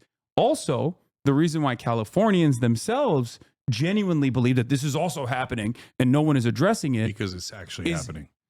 No, it's because of what they perceive to be what they perceive to be is disorder and dysfunction and crime that is happening in every orifice of blue cities. So it's homeless, it's poverty, it's visible aspects of extreme poverty that in many instances can actually be a crime or will sometimes be criminalized. Homelessness, trash on the streets. You see someone doing drugs on the corner of the street. Extreme left positions that have fucked us. This is Gavin Newsom, the extreme leftist. But he does agree with you guys. He No, was he on doesn't. your side on Prop Gavin 36. Newsom. He was Gavin on your Newsom, side on Prop 36. the person who physically went and cleared a homeless but encampment is only on my after he side. encourage them for 3 to 4 years straight. No, because these- he thought you guys No, were you right. and I are in agreement if we fucking hate Gavin Newsom, but maybe not on the same fucking basis.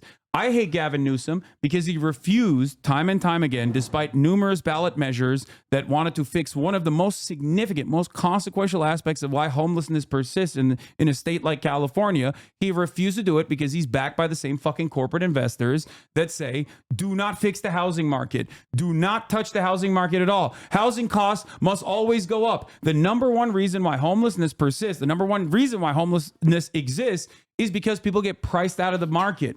When people get priced out of the market, they start living in their fucking cars. When you start living in your car, you no longer have access to running water. You can't clean yourself. You lose your job. Your job attainment goes away. When you lose your job, you fall further down that pit until you arrive at the homeless guy that has been traumatized by fucking living outside and looks like a crazy person, is probably fucking experiencing significant mental health complications and doing drugs to fucking self-medicate in that process. And everyone sees that and goes, that's crime. Why is no one fixing this? No. And that is the major issue. It's not... It's I haven't gotten in here in like 20 minutes. So let me address crime. First of all, you've Okay. definitely talked a lot more than me. I've given you all the space. Okay, listen. So let me address crime, then we'll get to homelessness. So on crime, you have to separate out national numbers from local numbers. Why? Because Tennessee didn't do the same things as California and New York did. So you have to look at, okay, when they tried different things, how did it work out? So the national numbers are totally irrelevant. So when you get to California, I looked it up this morning because I knew we were going to have this discussion. So pre-pandemic to now, violent crime up 15%, homicide up 15%. By the way, crime is complicated. Not every number goes up and down in the way that you would expect, or goes up all at once or goes down all at once. What year So, to for year are you example, comparing? 2019 to now, okay? So like because we did a lot of the reforms in 2020, okay? But it's also complicated because the pandemic actually drove crime as well. So there was a number of different factors that in. But did crime go up? You're saying no, it's just a narrative. It didn't really go up, but it did. No. So crime, violent crime went up 15%, homicide went up 15%. and it's Hold gone on, let me down. finish. Well, no. This is overall last 4 years, okay? So yeah, it was spiked in 2020, Yes. 2020 and 2021. Yes. Then it started to slowly come down, and last year it came down a little bit. But now, where is it? It's still 15% higher than when we started on violent and crime and homicide. And from where we started, it's now up 29% on retail theft, 43% on auto theft, and 52% on car accessory theft. Those are real. People feel that. Everybody's had their catalytic converter stolen. Everybody's dealt with minor crime that wasn't an issue before, but is an issue now. Those numbers are real. So when you say to them, oh, no, it's just a narrative, and they're like, God damn it, man. My uncle got robbed and I go to the CVS and I can't get a goddamn toothpaste. You're saying CVS, imagine that bullshit, right? And so when you are telling them, don't believe your lying eyes, don't believe the numbers, you should believe me, it's just a false narrative, they don't believe you, and they were right. And so when you saw in the elections, it wasn't that the right wing tricked the people of California. And Haas, this is so important because in 2020, they tried a ballot measure that was very similar to Prop 36, okay, to repeal Prop 47, which is what reduced penalties, right? and it failed. It only got 38%. Why? Because the people had not yet felt the crime. Okay. And after 2020, when the crime actually went up, they felt the crime, they experienced the crime, and they voted against the crime. None of that was narrative. It was real, and it had a massive effect on the elections in California. Okay. So, as far as retail theft, is a conversation. We've had this conversation already, that retail theft is down, and not only is retail theft down, I don't know where you're getting your numbers from, but retail which theft, time period? Retail theft in terms of like organized retail theft, in terms of crime across the board, even in 2020, the actual theft crime is like not the violent crime and homicides. Homicides were the only thing that spiked. Okay, which is pretty consequential. It's pretty significant. Even homicides have also gone down since the major blip that they experienced in like post 2020 and 2021. As far as like retail theft goes, many of the places that claimed that there was organized retail theft occurring openly recognized that they were, using that as a way to massage their numbers. The real shrink that increased was completely adjusted to the increased foot traffic. I mean, So this you're is not showing even an article from 2020. I gave you the numbers from the last 4 years. I know. I'm giving you. I'm showing you that like this is the article that I'm showing that says shootings and killings are up, even in that time frame. Right. So I just gave you the definitive numbers in the last 4 years in California. So it did go up, and Haas, like the reason we're having a conversation that not only is wrong, it's something that the people that actually the people themselves admitted to why it was wrong.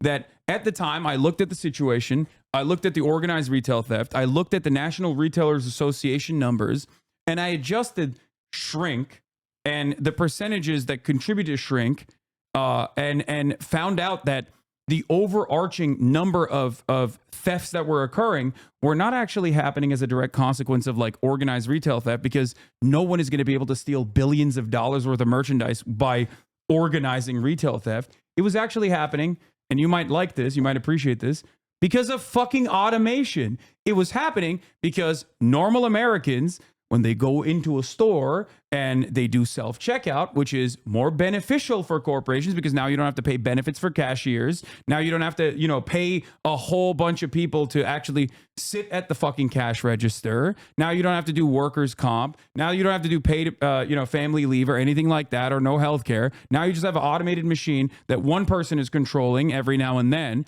In that process, they realized that shrink would actually go up, because people would just go in and maybe put a Snickers bar in there and toss it in their bag. That is why shrink went up. No, okay? Haas, that is the real reason why shrink went up, or on the theft side. Okay. Two things can be true at the same time. So that point about shrinkage and automation is absolutely right. And the right wing totally ignores that. You are right to bring it up.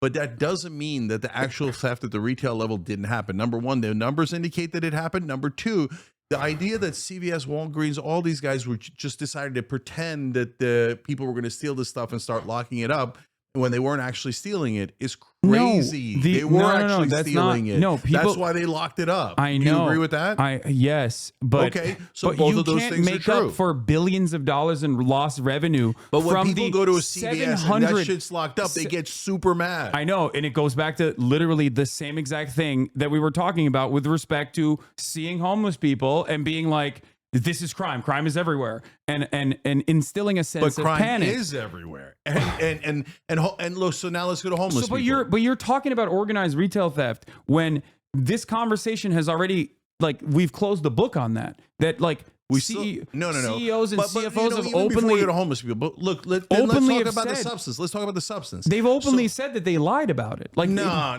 Yes, they did. This article is literally that. Maybe. Look, you're cherry picking.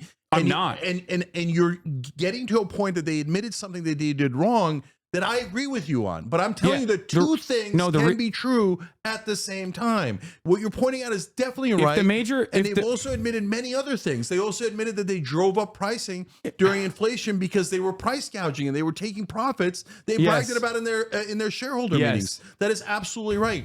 But the crime is also correct. No, when you go to the substance of the actual laws, I voted yes on Prop 36. Did you vote no on Prop 36? Prop 36 was the increasing the penalties. Yeah, I voted no on it. Yes. Yeah. So we have a disagreement. Yeah. So what were the penalties? They said for theft under $950, if you've done it 3 times, then we're going to move it to a felony instead of a misdemeanor. Yeah. I totally agree. Okay. I disagree. Okay. Yeah. Well, that's because. Do you want to know why I disagree? Do you care? Yeah, of course I do. Yeah. So a couple things. This also goes back to narrative overcomes truth, and narrative is more important than truth.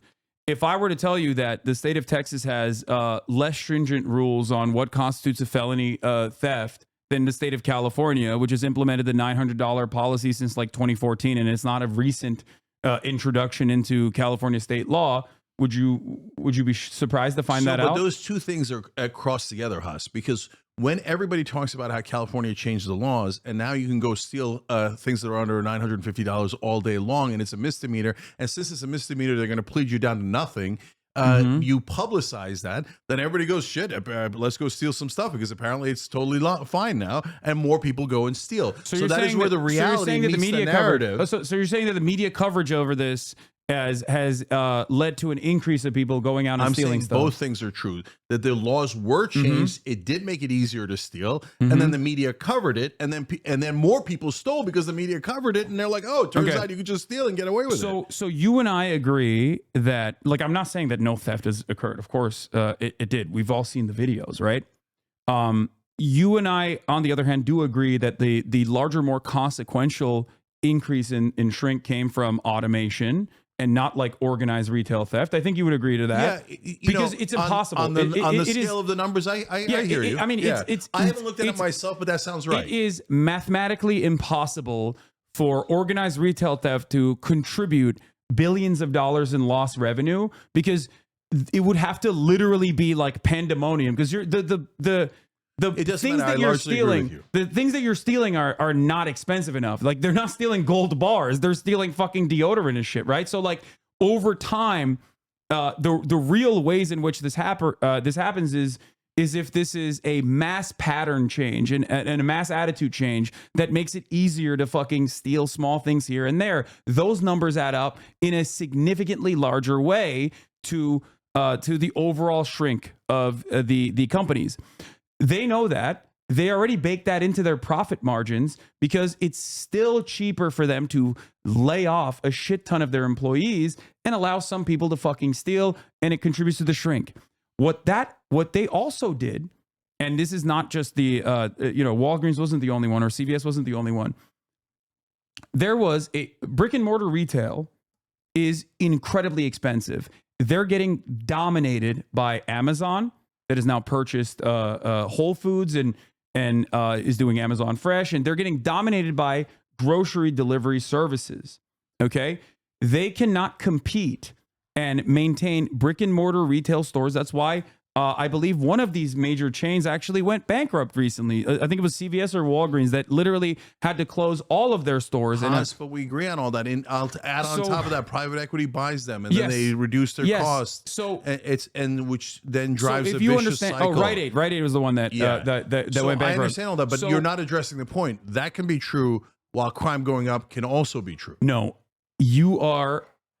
I'm afraid you are laser focusing on a more you're laser focusing on something that invokes emotion, when actually looking at the data shows that the much larger problem here, or the much, like, not even a real problem for them, which one is larger, is actually coming went from up 29%. It did go up. It is real. So when you get that it's counterproductive when you keep saying things that make people think that you think that they're making it up in their head and it's not real at all. Because I have looked at the actual numbers. But do you see that makes them that alienates them even more? Okay. You're saying even though it went up 29%, I want you to pretend that it didn't. No, and I want you to say it's not real. Well, they're not going to say it. No. And the elections prove it.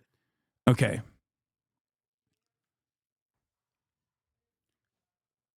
let me give you a parallel here. The Democratic Party kept saying, right, that that the economic impact that Americans were facing was inconsequential, that the economy was good, actually, right? They kept repeating it over and over again, and people were like, what the fuck are you talking about, right? My anger towards the Democrats in that regard was that they basically, and I use this as an example on the Pod Save America episode that I hosted yesterday. And this is a famous tweet that I'm basically paraphrasing. If you saw a homeless person and chucked 2 pennies at them, okay, and then they yelled at you and they were like, fuck you, why are you giving me 2 pennies, piece of shit? Technically, you did improve their, material wealth by 2 pennies. Why are they being angry? Why are they angry at me for genuinely improving their material wealth by 2 pennies? You can frame every number and every percentage in a way that suits your argument, but what you have to look at is the actual data, which I have done. That's why I bring up the National Retailers Association numbers when I'm having this conversation with you about shrink increasing overall. When you say retail theft went up 29%, what you're failing to account for, and by the way, retail shrink has gone down for the record year over year. All the numbers are better in the last year. But the instance where it did go up, it actually went up because there was more foot traffic in comparison to the year prior. When there's more people going into the stores, there are more people who are able to steal stuff. And if you and I both agree that it's not organized retail theft that is like massively contributing to the increase in shrink, but instead it's actually automated, automated cash registers. But they don't care and about self-checkout. But Haas, the average guy doesn't care what is leading to CVS's declining profit. So you're saying the average guy doesn't care about the truth? Let me finish. What the average guy cares about is, I went to the store the other day, and I've heard this story 100 times, and they're not making it up, and it's backed up by the numbers. I went to the store the other day. Some douchebag walks in, grabs a bunch of stuff, and leaves. And then I feel like a sucker sitting here paying for it because apparently anybody can come rob this place. And that's not even recorded in the numbers, and the numbers are still up. And there's a giant mountain of things that did not get reported because there was a period of a couple of years here in LA. It's better now, where I was we probably talked about this before too. I was at a Supercuts. The window's broken. Why? People come in here all the time, take whatever they want. They smash the windows. We stopped calling the cops because the cops aren't showing up. Why aren't the cops showing up? Partly because they were trying to prove a point. Oh yeah, you guys are protesting us. We're not going to work. But another reason was because they would bring people to the DA, and the DA would say, not just because of Prop 47, because George Gascon said, don't prosecute them. Don't prosecute. Put them back on the street. In terms of not reporting crimes, went up. I can't speak for your local. They I care can't about speak for what your local happens to them barber at the grocery store, and they care that, hey, I don't care about the goddamn shrinkage. What I care about is when I go to buy shrink that. is theft. That's why I'm saying shrink. It's not about the profit margins. When they go shrink in, is the literally thing is, theft. All those things are locked up, and they're not locked up because of what you're saying. They're locked up because of the crime. They are locked up because they do want to prevent retail theft in general. That's the reason why they lock it up, because of course they don't want people to come in and steal shit, even if it's inconsequential to their even if it's inconsequential to their profit margins. They still don't want people to go in and in the chance that is easy to steal. They lock the shit up. So you think the people of California in mass all got tricked by the right wing into thinking there was crime when there wasn't that much crime? I think that people saw homelessness and diminishing material conditions for a lot of working class Californians and it's not an accident that like blue areas and blue cities are significantly more like swinging to the right than red cities were, or red states were in general. They saw homelessness directly caused by the housing market being completely unsustainable, And they attributed that to an increase of violent crime happening everywhere and it being bedlam when the data doesn't show that reality at all. And to make up for that massive gap in the data, by saying, oh, people are simply not reporting crimes when we're talking but I'm about. telling you, the data does back it up. I've proven it overwhelmingly. I don't know. And then on top of that, there's another mountain of unreported crime. But I don't even need the unreported crime. The crime went up. Look. I don't know where your data is coming from. Public Policy Institute of California. So you could look it up. Crime on the cars, 43% on auto theft over the last 4 years. Yeah. 52% on car parts. And you keep telling them it didn't happen when their catalytic converter got stolen. They know what happened. Now let's go to homelessness. So that's again like the trans ad at the end of the campaign. It's in my opinion, it's a combination. The Public Policy Institute of California, is that what you're talking about? Is that where you got this information from? Yeah. That California's violent crime rate rose somewhat in 2023 and remains above pre-pandemic levels. This is what you're talking about, right? So look, keep going down. You see, okay. Right? So California's overall violent crime rate by 1.7 increased by 1.7 from 495 crimes in 2020 to 503 in 2023. Yep. Like the rest of the nation, California saw a jump in violent crime in the first year of the pandemic. The state's violent crime rate is still up by 15.4% compared to 2019. This is what you're talking about. Exactly what I said. 15% since 2019. Okay. And then you see violent crime, you see homicide, you see home burglaries go down, but so this is commercial burglaries go up. This is from 2023. So they're saying the 2023 numbers are better. That's why I've been saying throughout the 2023 numbers are better, right? But what they're saying is when you look at 2024 numbers are better. The recent numbers. Yeah, the latest numbers. The latest numbers, they're saying anyway. Yes. So the last 4 years, though, when you look at pre-pandemic to now, all the numbers are much worse. Okay. Oh, no, not all the numbers. Almost all the numbers. So when you go to homelessness, I don't think this is just from Oakland. This is across the board, chat. That's California. Yeah, this is California. They're saying they adjusted it to the Oakland Police Department incomplete reporting. Yeah, look, you can make all the excuses you want, okay, but those are real numbers. No, I'm not addressing to you. I'm addressing to whoever said that. Yes. Okay, so look, now when you turn to homelessness, again, we have, in my opinion, the corporate left. There is no corporate left. The corporate Democrats, right?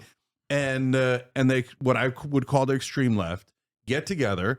And so you're absolutely right. Gavin Newsom wants to protect his real estate donors who are among his top 2 donors, right? He wants housing prices to keep going up because the real estate guys get paid off of that. Number 2, he wants to has a ton of donors that they dole out and allies that they dole out money to nonprofit groups. They dole out money to, we're going to buy that place and we're going to turn it into housing for the homeless. Except they never turn it into housing for the homeless. They just pay 3 times as much to buy the property. Can I say something? So all of that stuff is true, but 2 things can be true at the same time. At the same time, on the city council level, in LA and San Francisco and Oakland, when anybody went to say, hey, listen, I don't think we should have people shooting up in public. I don't think we should do the local meth market in the middle of town. Okay. The extreme left would show up, the political activists. They literally threw a brick at London Breed. They thought she wasn't extreme enough.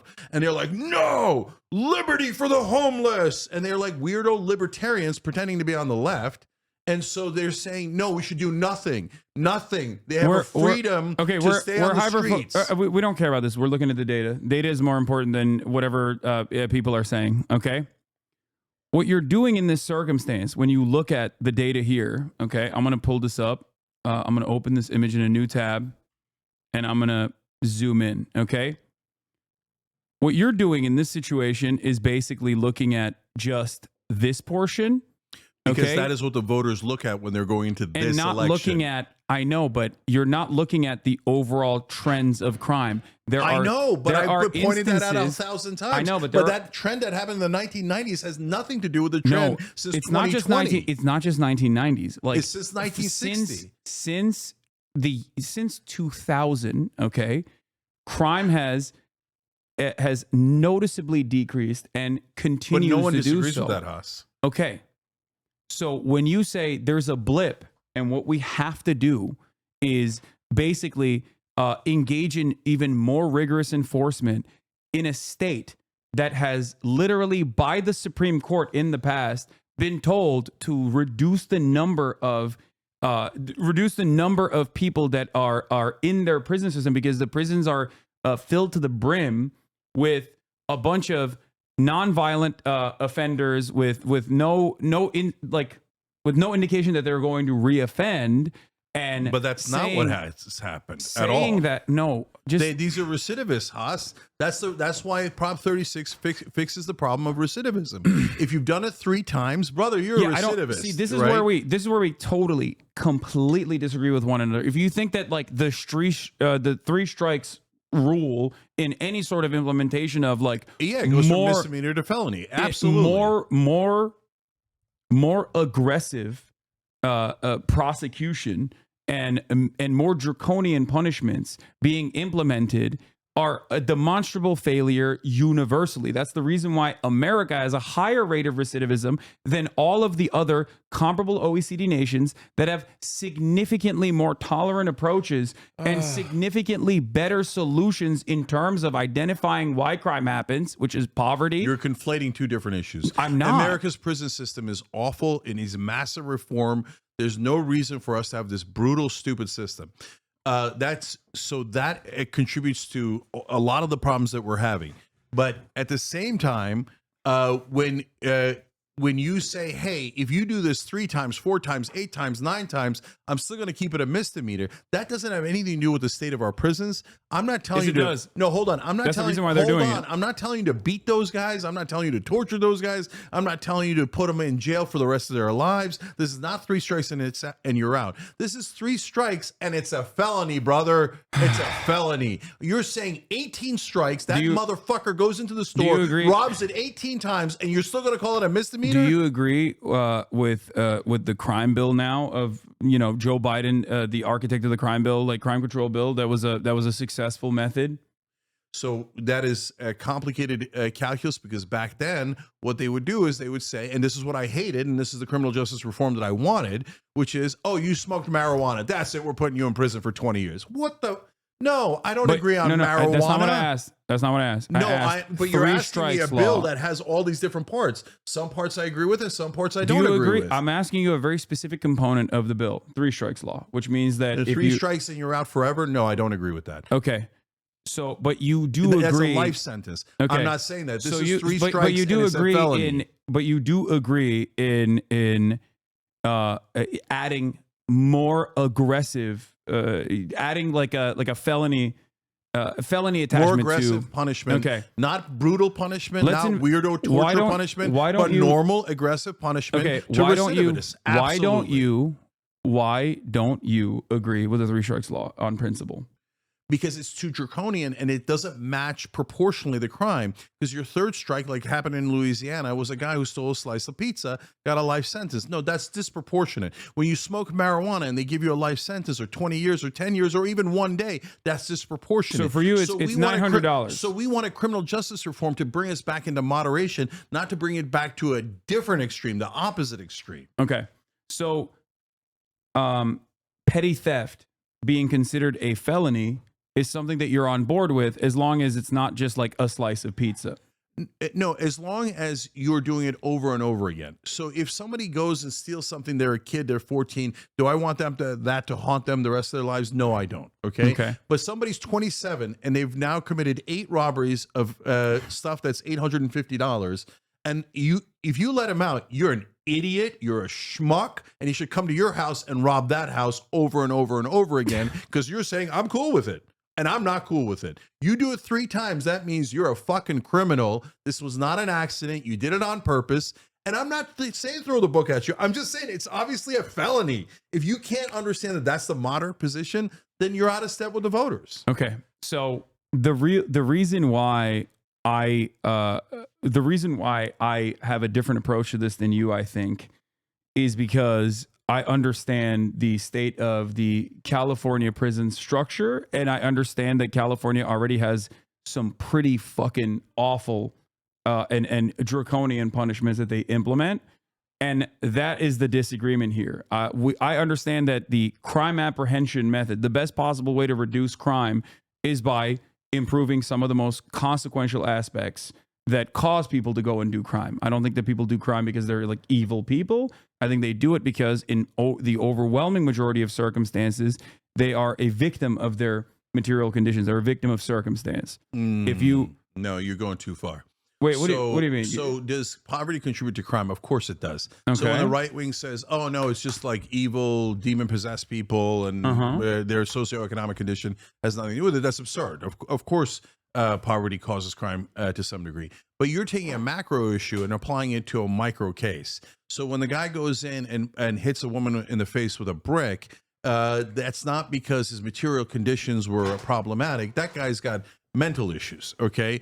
And so and you got to lock that guy up, or he's going to hit another woman in the face with a brick, right? So you can't take the macro. You should address both of those things. The way you address the macro issues, bring down poverty, create better prison system like Norway does. It reduces recidivism greatly. It gets you to a better result. So you should do all those things that I agree with you on, but you should also say, no, on an individual level, if you keep committing crime, I don't think it's because you're an angel that just got misdirected and you're Jean Valjean and you stole a loaf of bread because your sister's kid needed it. No, you're a guy who thinks I can get away with crime, so I'm going to do more crime. If you think that doesn't exist, you're in La La Land. Of course, people are human. They respond to incentives and disincentives. And when you say there's now no punishment, in effect, it's not real. Misdemeanor is real punishment, but unfortunately, because it gets pled down to almost nothing, it becomes in effect no punishment.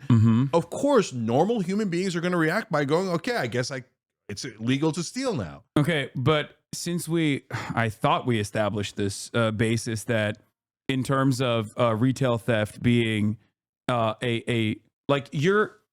you're pairing up numbers that don't actually add up to a hyper-specific anecdote of a serial criminal that you've made up in your mind. You're making I'm not it making seem it up. as, It's in the numbers. No, it's not in the numbers because we disagree. I think the broader the broader scope of this analysis requires you to look at the actual ways in which retail theft is occurring and what is the actual contributor to the problem. A huge percentage of the crime is committed by recidivists. I don't remember the number off the top of my head, but you guys could look it up. No, So but in the my grand scheme point of things, is- it's not one. There's no world in which one singular person is responsible, or 1,000 people are responsible for the brunt of When you the overwhelming say- majority of shrink, when you overwhelming say- majority of retail theft. When you say, Haas, that there's almost no consequences for theft under $1,000, you will get more people stealing under $1,000. That's the most obvious thing in the world, and that's exactly what happened. So you No, that's not what happened. You keep pointing out a different problem, and I'm telling you, yeah, that's also true. That's No, also true. that's not what but happened. Did We- crime you go and up? I- Yes. you and I are- So you're saying that if there's no 3 strikes on moving into a felony, that it's not going to affect people at all.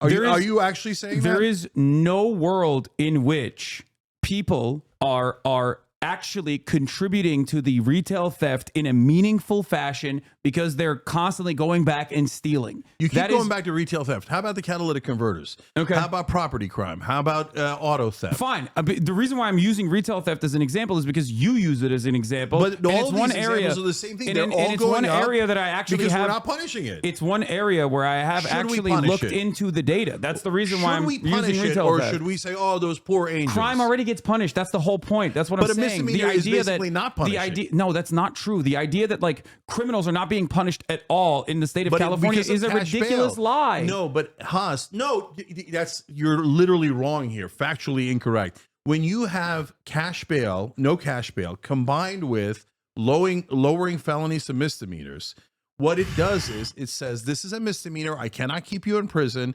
There is no cash bail, so you're free to go. Okay. So Because- then that says to the average guy who's not a rocket scientist, because that's how he wound up stealing shit from CVS. Oh, I just stole from CVS, or I just stole your catalytic converter and they let me out. So that means I should do it again and do it again and do it again. So Haas, are you saying if they do it 400 times, you're still going to call it a misdemeanor? They're not going to do it 400 times. What are you talking about? They That's have criminal insane. gangs who do If it. someone was literally going in and stealing something 400 times in a row, it would not be a fucking blip on the actual broader billions of dollars that are increased So in there is no shrink. recidivism. No, it's ridiculous. Recidivism is the majority of crime. I know repeat recidivism is offenders are the crime. majority Why of is crime. it that? Why is it the states Why with can't better? I draw a line Why on is it repeat that offenders? because you're not addressing the problem. When you say these are repeat offenders, we have to fucking bring the law down when we already do. felony. When we already do bring the law down on these No, we people. don't. We Yes, literally we don't. do. A You live in a- misdemeanor gets pled down You're to talking nothing. about a state that has some of the highest percentage of incarcerated in comparison to the rest of the fucking planet, and you're making it seem as though California is letting criminals roam free. But it's they just did. a They falsehood. literally, Gavin Newsom let out tons of criminals, and then he said, "Oh, I'm saving $150 million." That's great. Okay. Thank you for bringing that up. You, in the past, falsely said that Gavin Newsom is letting 75,000 prisoners roam the streets. Okay, Tell me how much he released from the prisons.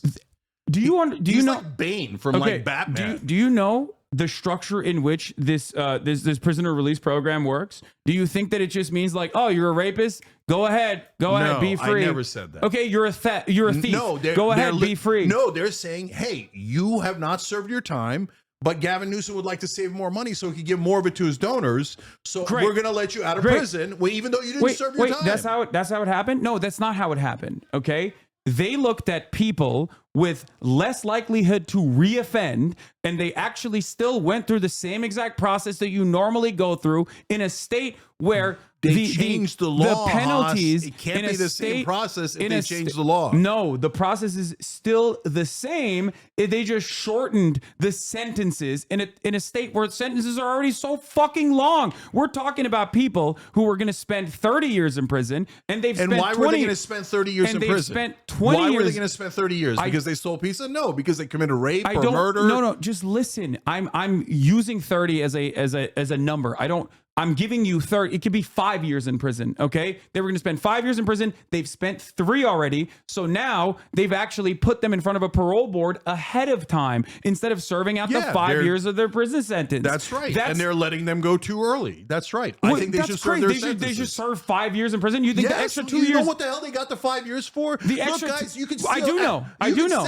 As a matter of fact, I do know. Ad infinitum and not get a felony. A felony is 1 year or higher. To get a 5-year sentence is significant. Okay. And you think they all did nothing? They were all Jean Valjean, and we're just releasing them. I'm not saying that. I'm not saying they're Jean Valjean. Their capacity to reoffend is not going to change dramatically between the fucking 3 years that they're being let out if the parole board finds them eligible and analyzes their capacity to reoffend in the process. In if you a new think that law those people, where they say, but you should let them out. no, that's not true. You're wrong. This is Fox News shit. That's why I'm so frustrated with this So conversation. are they out or are they not out, Haas? Did they change the law or did they not change the law? Because that means that there they was changed the law and now they're out. Yeah, What part of that is complicated? Because that means there's a shit ton of people that actually have been found by the exact same parole boards with no capacity to reoffend in their analysis that have actually been let out early, and they shouldn't have been in prison for that long to begin with. That's my point.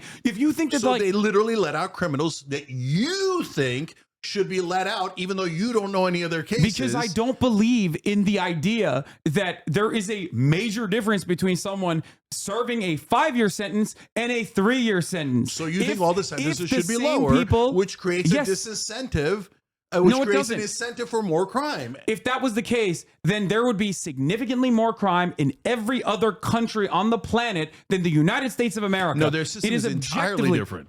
You're why is talking it about entirely one different? portion of their system when their system is 100% different than ours. If you said to me, let's go to the Norwegian model, I'd say yes in a second. Okay. And that but you're pushing the country in your as a massive progressive online commentator, you're pushing in the exact opposite direction. I don't want crime. I'm saying yes, I am. But it's not a deterrence. It's not a real deterrence. It's not. It's demonstrably unsuccessful. Except for the fact that it was, and the numbers went up, and Wait, the what? voters No, it agree with wasn't. me.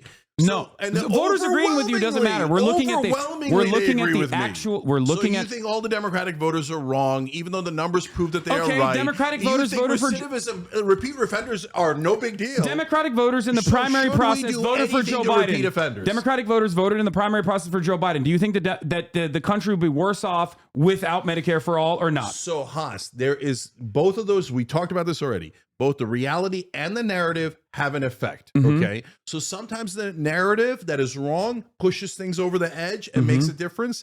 And so that's why the Joe Bidens of the world win, because they have overwhelming propaganda in the primaries. In this case, But you don't think there's overwhelming propaganda in terms of being... Let me finish. In this case, you're saying, oh, it's the same kind of propaganda, right? Yes. It doesn't actually exist, but we woo their minds, and then they think that it exists when it's poor people who just are innocent and angels, and they didn't do anything wrong. But all the people in the Democratic Party in California, let alone the Republicans, all got brainwashed into thinking that there's real crime when there isn't. But you're wrong on the facts. So both things are true. I'm not wrong on the facts. I'm not. You, like, the reason why we hyper focus on retail theft is specifically because it is one that I have, like, extensively done research on. Okay, that's the reason. I'm sure if I were to look at all the other data that you're giving me, that I could probably figure out exactly what's going on and the way that that data is massaged as well. Okay, but having said that, I fundamentally, on first principles, disagree with you that the solution to crime is more prisons, more jail, more locking up people, and the proof is the American system. It's not binary, Haas. It's not either more prisons or less prisons, shittier prisons or nicer prisons. It's what it depends. What are we doing? It depends. Is it a misdemeanor? It depends or at is it the a end of the felony? day. Is it smoking No, marijuana, it or is it depends. doing meth in No, public next to high school kids and junior high school kids? It depends on the material conditions, Cenk. That's it. It depends on social safety nets. That is what it depends on more than anything else. And you and I agree on this. And it saddens me to see that you have, like, given up hope, understandably, that we will ever solve the underlying material problems. So now you're just trying to burn the candle on the other end. You can do both. No. Just because, well, first of all, you're not even doing either. So we're not changing any of the material conditions. The corporate Democrats and the corporate Republicans have fucked us all, right? All they do is funnel money to the rich and to the corporations. We agree on that. So we're not actually fixing any of the fundamental problems. But in the meanwhile, since we haven't fixed the fundamental problems, crime has risen. And your response to that is, maybe we'll fix the underlying problems decades from now. But in the meanwhile, I'm going to let the guy out. And I'm saying, in the meanwhile, I am not going to let the guy out. That's not what I'm saying. I'm saying that our prison structure and the way that we look at crime in America, culturally speaking, and in the way that we have written legislation is far more draconian. We're the #1 country for incarceration on this planet. It's worse than China. It's worse than Russia. Okay? That is a fact. That is an objective fact. You are looking at a system where America is 4% of the entire globe's population, but houses 25% of the entire globe's incarcerated population, is saying we need more of that. I'm saying this is a demonstrable failure, and what we have to do is fix the underlying material problems, specifically problems that contribute to homelessness. That is the most impactful way that many Americans think that there is, like, an unimaginable amount of crime that is occurring, including but not limited to some of the crimes that you're mentioning in terms of, like, stealing catalytic converters and shit. Okay. Is there a number? Is there a number of repeat offenses at which you would move it from a misdemeanor to a felony? Or would you keep it at a misdemeanor if they, no matter how many catalytic converters they stole, no matter how many watches they stole, no matter whatever the numbers are, you don't care? I think it should be. Is there a line for I think it repeat should offenses? be, as is the case with no cash bail, it should be individually determined in terms of the capacity to reoffend by a judge, which is what is going on with cash bail. Cash bail does not mean that, like, oh, you did a rape or you did a murder and now you're, allowed to fucking roam the streets. There's cash bail for felonies. That's why. Yeah. That's why the felony misdemeanor distinction is so important. So if you go to the extreme right-wing position where they say, things like, oh, they're letting all the criminals out. That's not true. There is no penalty. No, that's not true. It's a misdemeanor. So you have to actually base it on what we're talking about here.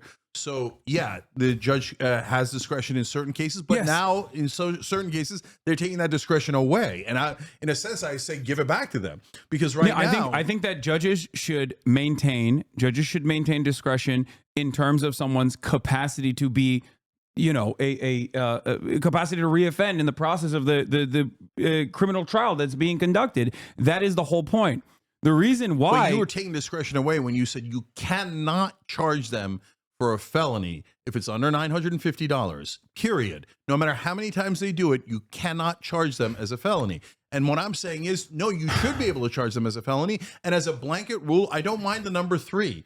If you've done it 3 times, it wasn't an accident. the reason why you and I have a disagreement over whether or not this is as pressing of a problem is because I think you're being primed by what you are seeing around you and factoring all of that in together to say crime is completely out of control, you especially think I'm when it comes to imagining theft. it, and I think you're No, crazy. Yeah, the reason why I'm saying that is because, and I brought up the Texas example already, like in the state of Texas, in order for a theft to be considered a felony, it needs to be $2,500. Do you think that Texas does not prosecute? Do you think Texas has a wokeness problem, wokeness in their criminal justice problem? That is a significantly higher number than and the how state do of they California. treat repeat offenders? That is, I don't know how they treat repeat offenders in comparison to California, but I assume that it is fairly comparable to the California structure, especially considering that the felony, the felony part of that, the number for what constitutes a felony is $2,300 or something, is either $2,300 or $2,500. So Here, clearly, I would do this. I don't want to do this experiment on the people of Texas, but if we did an experiment, and I say it's both, it's the narrative and the reality. So the reality in Texas is what you're saying is that it's up to 2,300 or so, that it's a misdemeanor. If we went and publicized at a national level, hey, you know what? In Texas, it's a misdemeanor. But again, there's differences here because they might not have no cash bail. So then those guys do get arrested and they stay in prison until their trial, so they don't get to repeat offend over and over again. But even so, if you publicize that you're going to get a misdemeanor instead of a felony, I bet you that the crime in Texas would go up because a lot of people would go, oh, misdemeanors usually gets pled down to nothing. Misdemeanor is not as big a deal. I'm much less likely to go to prison under a misdemeanor. I'll go steal more in Texas. I think the crime would go up. You think the crime would not go up if that was a well-publicized fact? so you're saying that it's because the media hasn't covered Texas's felony distinction up until You this were moment. saying that. You were saying the narrative makes the difference. No, I'm saying that narrative doesn't contribute to the material reality one way or another in a way, in a more meaningful way than like people feeling the consequences of not being able to fucking make rent or not having the same job attainment, not having the same fucking living wages that they're supposed to be getting when wages are outpacing or when inflation is outpacing wages. You're making a macro micro difference. No, guy. it's That not guy, the guy who's doing the theft is not some sort of angel in your macro world that if he was it's not. rich, I'm not saying he's an angel. That. I'm not saying he's an angel. I'm not making the difference between you and I think in this conversation is that you're applying some semblance of like morality to the action. I'm not. I'm saying human beings are immediately reacting to their material circumstances. I'm not ascribing a moral value to that because I want to solve the problem. And I think moralizing the ways in which like people steal. Some people steal for honorable reasons like Jean Valjean, and other people steal for bad reasons because they want to be bad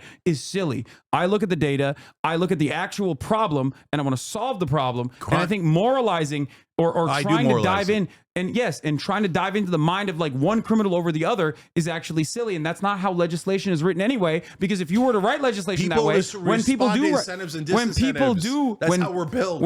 do write legislation that way, you arrive at a whole bunch of things that you disagree with as well, like in the crime control bill. You arrive at people being like, well, those evil people are smoking marijuana and marijuana kills, and that's why they have to be locked up in prison forever. That's how we arrived at 25% of the entire incarcerated population of the planet being incarcerated in the United States of America. So look, I attribute both things. The incentives and disincentives matter. So if you say, hey, there's going to be less punishment for something, you will get more of that thing.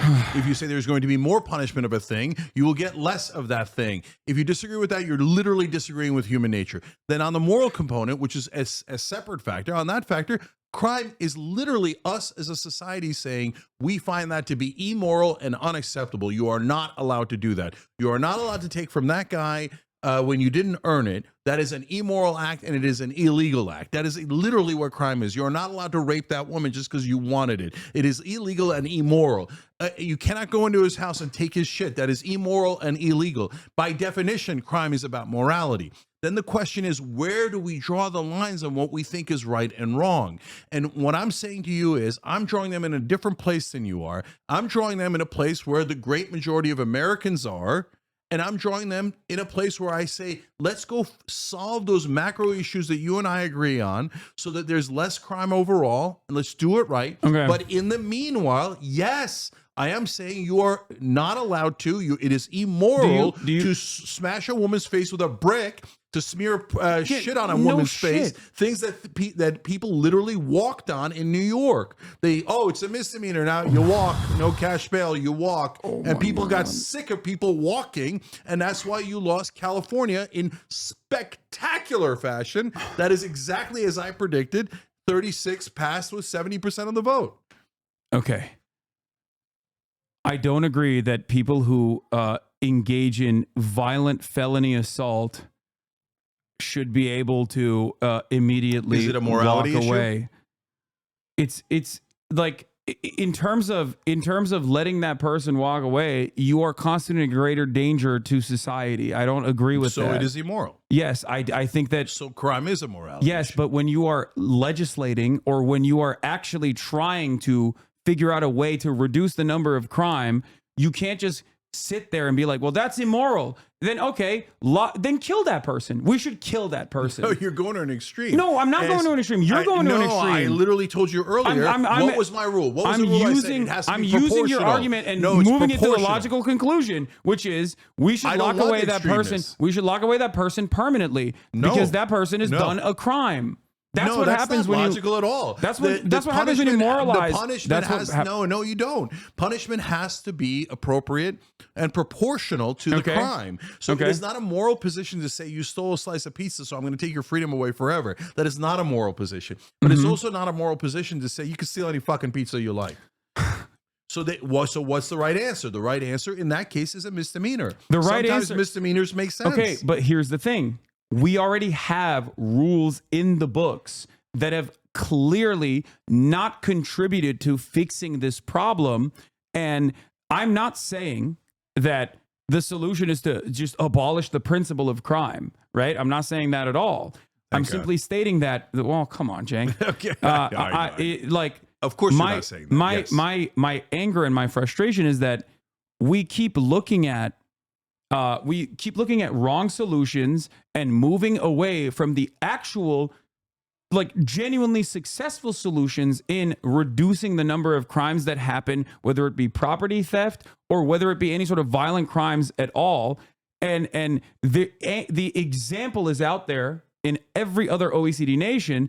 And instead of looking at that and going, this is in the direction that we need to move in, which is something that you do when it comes to Medicare for all. It's something that you do for socialized medicine, but it's for some weird reason not a thing that you factor in when it comes to the actual. Except I do. When it comes to the actual issue of crime.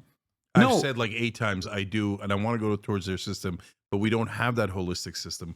We don't have the safety It's not even net. holistic. We don't have any of that. I know. We don't have the right prisons. So give me a bill that fixes our prisons, and I'll say yes. Give me a bill that reforms police training, and I'll say yes. Give me a bill that says let's spend more money on mental health, and I'll say yes. But if you just give me a bill that says let's let the criminals go, I say no. Okay, felonies after 3 strikes, easy. Everyone, the overwhelming majority of the voters agree, and they are right. By the way, let's keep going. Let's go to the next thing. The 3-strike misdemeanor conversation that is like the conversation of like taking 3 strikes and turning it automatically into a felony does actually put a 3 pizza slice guy in prison. Just so you know. Yeah, it does. It puts him in prison for a year. A felony is a year or more. Okay, so if someone steals 3 slices of pizza, a year. No, 3 different instances. Yeah, in 3 different instances. Yeah, they are a repeat offender. You're giving the most extreme, lowest example you could find. I can give you 3. A guy smashes into a jewelry store, takes a $900 watch. He does it 340 times in a year, and you still say a felony.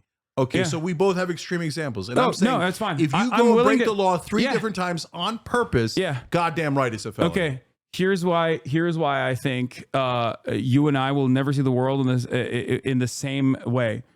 I would rather have the jewelry guy go free if that means the 3 pizza slice also gets to go free. Yeah, we disagree. Yeah, I think 100% I stand on that. And good news is we just had an election about it, and it got decided. So I think the voters said, we agree with Cenk.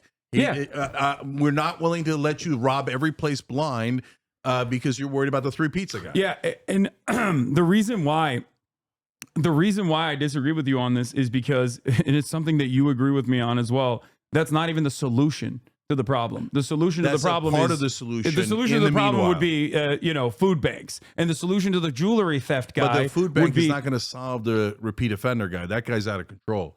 So the repeat offenders the are guy totally who's out of stealing 3 control. pizzas. Is You're taking the lowest possible example. and you're taking the maximum possible and example, what I'm and saying I'm telling is in you that range, in that spectrum from the lowest to the highest, yes, I am perfectly comfortable with but that's not how the law works. When you do the 3 you're strikes, doing it on purpose. You're a fucking criminal, and you like to rob other people's shit. Okay. Yes, you go to prison. Hold on. By numbers, what kind of crime do you think is going to happen more commonly in this process, or has been happening? The guy who's stealing pizzas and 3 slices, and now he has to go to prison for a year, or the jewelry theft? Oh, so my guess is, first of all, we're both guessing, and the more common thing of just going into a store and stealing whatever you want is way higher, way higher than the guy who's like, oh, I'm so hungry, I just need 1 slice of pizza. By the way, go outside a pizza shop in California, anywhere in California, like San Francisco, etc. Hey, say, hey, brother, I don't want money. Can you buy me a slice of pizza? And that guy will buy you 8 slices of pizza. Okay. The next guy will buy you 8 slices. That's not what we're talking Nobody's about. going hungry. There's food kitchens, that's not what we're talking about. Soup kitchens, you can do all of that. So I'm not talking about the morality behind theft. What is I'm more saying, common? what's The more guy common? who's hungry and stole the pizza, or the guy who's like, oh shit, cool, free shit for free shit. Free shit. Way more common. 10,000 times the guy more who common. says, I want to steal, I want to go into Rite Aid and steal deodorant and shampoo or whatever, right? Whatever. What do you think is more common? The guy who's stealing deodorant, pizza, any number of different things, or the guy who's like facilitating a jewelry heist, a smash and grab at a jewelry store? Now we're getting into such micro things, Haas. There's some gangs who do it on purpose. They realize, oh, there's a loophole here. We're going to exploit that loophole. And sometimes they'll even use kids because they'll even get lighter sentences, get off easier, etc. Then there's randos who do it because they heard on the news that it's basically... You do realize why I'm asking this question. It's because when you write legislation, and I think you agree with this this principle, like when you the abortion abortion restrictions, right? There's a reason why people say this should be left between a doctor and the patient, right? Because any kind of legislative hurdle that you put in place of this routine medical process, by hyper focusing on like late term abortions or 3rd trimester abortions, which is 1% of abortions overall, and in every single circumstance it's happening because there is like a serious threat to the carrier, and not like a fun abortion that someone is having after carrying the pregnancy for 9 months. The reason why we don't want to put a legislative hurdle in front of it is because a lot of people become victim in that process because of the legislative hurdles. And the same principle applies in criminal justice. When you are going in the direction of more stringent penalties and a more draconian implementation of the law, the pre-existing law, you are going to put a lot of people that even you yourself consider to be like innocent victims of material circumstance in prison and explode the prison population. The way to make up for that now is to not only just open up new state penitentiaries, but implement private prison facilities. And it contributes to the same cycle of violence and a lack of lowering the recidivism rate to begin with. So we're looking at a situation, and I feel like it's very reactionary thinking to look at like America's criminal justice system that you and I both agree is fundamentally fucking broken, and say we need more of that because there's not enough of it happening, when in fact it has nothing to do with the actual draconian ways in which we have rigorously applied the law, and everything to do with the underlying material circumstances. And in the absence of no one actually fixing the material circumstances, you're saying, well, in the process we should just like criminalize more shit.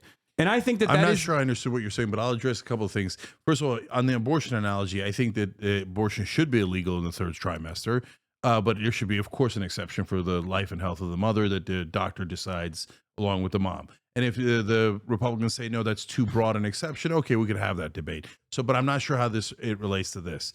So I'm not even in favor of like criminalizing abortions in the 3rd trimester. I think that's fine. We disagree on that. Yeah. So, and again, but do you understand why? Happens, but the great majority of the American people agree with me on that. Yeah. my job as someone with a perspective is to try to get other people to understand where I'm coming from on this issue, and I think I can try and communicate. I did as to why criminalizing third trimester abortions, which is an incredibly rare procedure to begin with. It is incredibly rare. It's an incredibly rare procedure to begin with, is only adding additional legal hurdles in an otherwise incredibly traumatic experience that the carrier is going through. What and it's doing is completely unnecessary. It's making your position look extreme for no reason when the great majority of the incredibly rare cases are a medical necessity. Almost all of them are a medical necessity. Once you put a medical necessity exception in, you're needlessly making your position look more extreme by saying you're allowed to abort up until the day of the delivery. No, there's That's always not a good there's always position to going to take, be. and There's it's also not correct. No, it is I think. You cannot get a third trimester abortion that is not already an incredibly complicated medical procedure. That's right, because which it's is illegal. why no, It is illegal. no, it's not because it's illegal. There are states where there's no legal restrictions on third trimester There should abortions, be. but the reason why it is unnecessary and conciliatory to the Republican position that is born out of not real truth of the matter, but instead hysterical, made up hallucinations like women are getting fun abortions after carrying a pregnancy to almost term, is because you're adding an unnecessary legal hurdle on a complicated medical procedure that is automatically limited by its own complication. If you do that policy, Haas, the Republicans exists. No, I get it. And by the way, and the Republicans do use that in debates. So and what you're it saying does we is it hurts So you're saying- abortion rights. It hurts abortion rights because what winds up happening is they go, oh, these sons of bitches want to abort right up until the day of the abortion, and that's why they're so extreme. Make sure you agree with us 6 weeks. Wait, how the hell did we get to 6 weeks? Everybody already agrees to 24 weeks. Yeah. 24 weeks is the correct standard. 24 weeks protects almost You know what they all say after women, that? You know what and they you to protect the women beyond Now that. they say post-birth abortions. It's ridiculous, but they're But going to then keep when you have the repeating correct it. position They're that the gonna- great majority of Americans agree with, you could easily beat back that You extreme can't- statement no, that they're making. You cannot concede or cave or capitulate to right-wing framing, especially when it's not born out of the data or the reality of the matter. You're saying I think it should be illegal. They make people in look the third crazy. trimester, but I think it should be illegal in the third trimester. Okay. Why? Because I agree with you. It's exceptionally rare, and almost all the time it's medical reasons, and people don't have abortions for fun. Yeah. But especially at that point, because it's such a I totally agree. Such an invasive procedure to I actually totally conduct agree. that Okay. automatically limits the number of people that I can get know. it regardless. But as a matter of law, should you be allowed to get an abortion because you chose to after the fetus is viable? And I think the answer is no. Once the fetus is viable, it's an independent human being, and you don't get to make that choice on your own without a consultation of a doctor saying, "Yeah, no, you're right. Your life is in danger." fetus viability will improve with medical science as well. Does that mean that if in the future the fetus could be I've always viable thought outside that. of the womb? Yeah, in take it the out first, and you deal with it. Yeah, I think it's okay. That's crazy. You think so you're saying if a fetus is viable and the pregnancy just got started, Yeah. and somebody says, "I'll take care of that baby," Do you understand the say, process? No, of I don't want to. Do you understand the process of taking it out? That is also an invasive medical But you're procedure. saying in the future when it's possible. Of course, I'm not saying now. But fetus viability can happen at what, like 6 months? Let's say a premature baby can exist outside in a vacuum. Like the fact that you have to still cut a woman up to be able to get that out is like, I know, but we're not cutting her up, Haas. We're just saying you have to finish the pregnancy. No, I fundamentally disagree with you on this. Okay, no problem. We'll disagree. I'm just letting you in know. the third trimester. By the way, my standard is the Roe standard, right? You're going beyond Roe. Roe said illegal in the third trimester. Yeah, I don't care. I don't like my so statement you're is going my past statement Roe, is and I'm saying no. Roe's- Roe applies a minimum standard. That's the most important. That's the most consequential aspect of Roe is that there is a minimum standard that states cannot go beyond, and I think that it's valid to have a minimum standard as a federally protected a mandate when there are plenty of states, as we saw, that already had automatic trigger laws that would implement if Roe v. Wade was overturned. As long as there's a minimum standard, then that's good. I would go so far as to say that there should be no legal hurdles whatsoever, especially considering that the third trimester abortions, as you and I both agree, is not like a fun abortion, especially because the process in which you're the process in which you're getting to a third trimester is already laborious to begin with. So strategically, I bet we have a disagreement here. When I look at the abortion issue as an example, Republicans say that it should be either 0 weeks or 6 weeks where the woman loses her rights, right? Loosely speaking, the right wing says that. You're saying the entire 9 months it should be up to the woman, and I'm saying 24 weeks. So now the majority of Americans think 24 weeks. But but if we go with your 9 month strategy, House, what I'm worried about is that we're going to wind up at 15 weeks instead of 24 weeks, because the Republicans are going to say, look at how extreme they are. Look at how extreme they are. They're saying that you should be able to, whether they do or they don't. Regardless of the majority position, the Republicans did undermine the democratic process. I think you and I are aware of that, right? What do you mean by that? Like, regardless of how good of an argument that the Democrats could have presented on this issue, the Republicans still went in. What did they do? They used the Federalist Society over the course of 45 years and basically, beefed up the ranks of the Supreme Court and actually did undermine public opinion on this matter, the democratic principle on this matter. I don't agree with any of that. They took over the Supreme Court, but they didn't do it in an undemocratic way. They won elections. The only thing that was undemocratic and wrong as a matter of process the Supreme Court is an inherently undemocratic. The Supreme Court is an undemocratic institution. With the Supreme Court. No, I don't agree with that. But the Supreme Court has done massive damage, and it's because the right wing did put in activist judges, etc. But in terms of, and I think Roe v. Wade was decided wrong. But as a matter of law, I would adopt Roe v. Wade immediately. The three appointments. You're going to drive them to go to 15 weeks. The three appointments in the weeks. Supreme Court lied to the American public in congressional hearings deliberately, calling Roe v. Wade a super precedent, implying that the democratic wishes of the American population. Oh, everybody knew they were fucking liars. Yeah, I know, but there's a reason why they did that. Is because that's inherently corrupt and inherently undemocratic. The Supreme Court is not democratic. If you believe a right-wing Supreme Court candidate, when they say they're going to call balls and strikes, you're a moron. Yeah, I don't. I never did. But my point is that it is a fundamentally undemocratic institution. On its fundamentals, the Supreme Court is an undemocratic institution. Now we're debating the Supreme Court. That's too long a debate, brother. Okay, but you need checks and balances. You need a judiciary. If you want to structure the Electoral College differently, yes. By design. If you want to structure the Supreme Court in a different way, I'm happy to hear suggestions, but those obviously aren't realistic. Okay. The Electoral College is way more realistic, and we should definitely get rid of it. I'm just using it as an example. But this redoing the Supreme Court is totally unrealistic. What upsets me about how things have turned out in the last decade or so is that, as your nephew and a fan of your commentary, I think you have in some instances basically lost the enthusiasm to continue putting up a fight against Republican framing, and have decided that the democratic wishes, and I don't know if this is your own personal perspective has changed over time, but I feel like we are fundamentally at odds. If there is any sort of real reason, if you think that there's any sort of validity to right-wing framing on issues, I don't think so. Okay, so now that's your perspective, and everybody lives in different bubbles. Now let me tell you my perspective and how I view it, right? First of all, you can go back 20 years. We're on tape on all these issues. I haven't changed any of my positions. I said the same exact thing about abortion, same exact thing about crime, same exact thing about everything. So there is no turn. There is no right wing. Mm-hmm. There's no agreeing to right wing framing. The right wing framing of post-birth abortions is lunatic framing. There is no such thing that's called murder.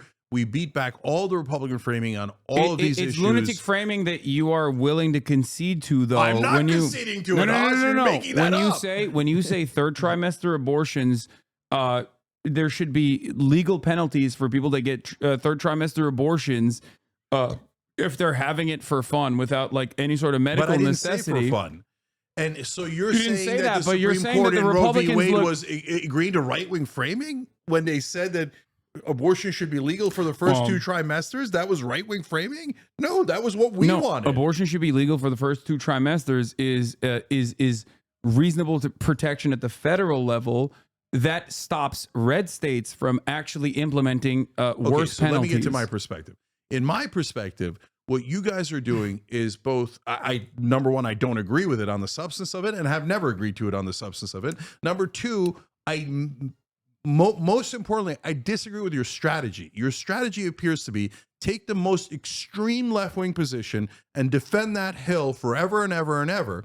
And what that does, in my opinion, is it gets the average American, the moderate and independent, to think, oh, all of the left, all of the Democrats are super extreme. They take the extreme position on every single issue. And it's a position we do not agree with as the average American. We don't agree with you on the extreme position on crime, on abortion, on all these things.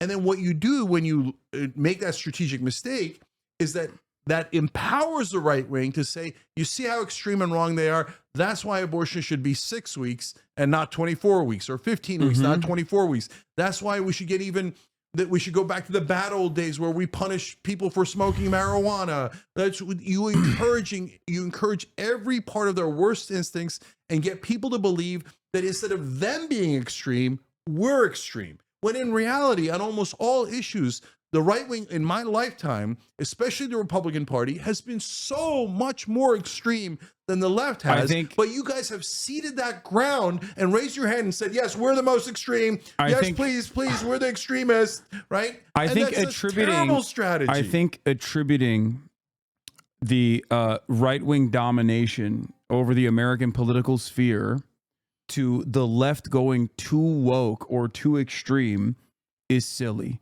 You and I have a disagreement in dealing with these issues when they come up. I think the Democratic Party should be closer to the Republican Party in the way that they engage with politics, not on policy, but in the way that they engage with politics. If the Democratic Party frames the Republicans in a certain way, right, that makes them look bad, they never turn around and go, you know what? You're right. Actually, I'm so sorry. I'm going to cave to you. You're right. I'm so sorry. You said we're Nazis. To them. They're my positions. You're okay. Well, regardless, on principle, this is at the heart of the problem that I have with the Democratic Party is that instead of saying this shit's a distraction, shut the fuck up. Here's what we're going to be implementing. If you want to fight against that, then you can go so far as to do so. If you want to do that, go ahead, have fun. Instead of saying, I'm so sorry, you said we were too extreme on abortion, and that's why we need to, actually give ground to the insanity that you just made 24 weeks is the correct standard. The overwhelming majority of 70% of Americans agree with me that is the correct standard. So let's fight for the correct standard instead of the incorrect standard, which makes you look extreme, and then you get a worse standard on this issue. By the way, the reason why we got to this point was originally my statement was, if you actually do enforce an unnecessary legal hurdle, then there are going to be victims. That's how legislation works. That's how rules work. There are going to be unnecessary victims on that. On legal issues, I am conservative. And so what I mean, and I've said that all throughout. So what does that mean? That means I don't believe in activist bullshit justices going, oh yeah, I think money is speech. I think bribes are not bribes. They're just suggestions to politicians. Fuck you. You're an activist piece of shit.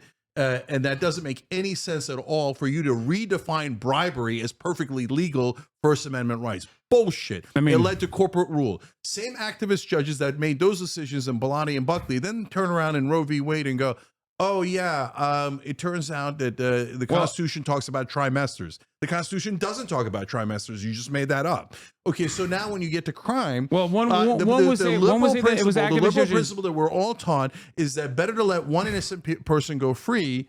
99 guilty people go free. That's your pizza analogy. One would say 99 people go free. One would say I don't think that's moral. One would say the Brown v. Board of Education was also activist judges on the other side. I don't care if there are activist judges that are actually progressive, but I do still think that fundamentally the Supreme Court Board of Education actually looked at what the Constitution said, and it said equality is not unclear. This document clearly states that we should have equality. So the guys pretending that the Constitution says we should be unequal is a lie. It's not true. This is another issue that we fundamentally disagree on. I don't believe that there is any sort of strict interpretation or anything like that. I think that people have their own personal convictions and also the ideology of the party that appointed them, and they advance that agenda regardless.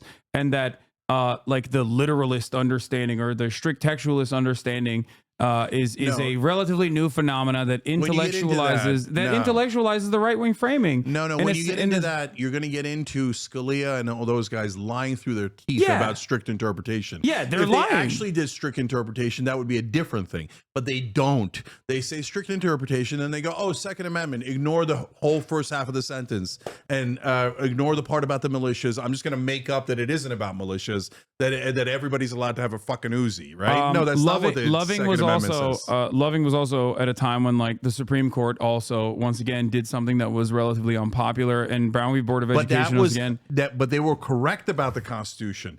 The people that were passing the laws saying that you couldn't get marry other races, they were the ones that were committing an unconstitutional act. They were wrong. So, anyways, okay, look, before we go, you're asked about, hey, is it, and everybody online is, is it a right-wing turn or whatever. I want to clarify something that's important. There are three different parts of what we call Republicans or right-wing, right? So, and we should have different standards. And I'm curious, one of the reasons I'm bringing it up is I'm curious what you think about this. So, number one, when you talk, the three different layers are Trump in this new MAGA world, people around Trump, and then the voters, okay? So, for the people around Trump have proven in the past that they do not have good intent. Their intent is corporate tax cuts, being, vicious to immigrants, not just, hey, stop the border, not just remain in Mexico, but they've shown in different instances that they hate undocumented immigrants, but they also hate documented immigrants. Steve Bannon, Stephen Miller, et cetera, et cetera. So, so the people around him are going to try to lead him in the wrong direction. I think Trump himself is can go in either direction because he's an empty vessel. He just wants to be popular. The people around him push him to do extreme things, and he did that, and he was perfectly happy to do that. I'm not making any excuses for him, okay? He did a whole heap of extreme stuff in his first term because of the Stephen Millers and the Steve Bannons, et cetera, pushing him in that direction. Is there a small percentage chance that Trump could actually go in a right direction if he thought it made him more popular? Okay. And I say, yes, I think there is a small percentage chance that he could actually go in the right direction if he thinks it'll help him, and he doesn't care about ideology at all. He doesn't care about a conservative ideology. He doesn't care about what MAGA ideology is. He will go in a direction that's popular. Okay. Potentially. Okay. Now, but that's both of those things are not as important as the right-wing voters. So what I now see is a different right-wing base. And so I'm curious what you think about this. In 2016, MAGA was Donald Trump is God. Whatever Donald Trump says, even if it's the exact opposite of what I always thought in my life, I'm going to defer to Donald Trump and forget anything I've ever said. Okay.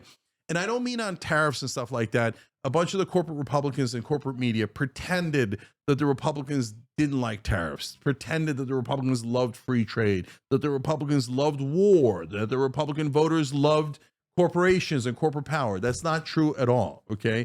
So, but there are a bunch of things that Trump would say that was like corporate tax cuts is not populist. It's not popular.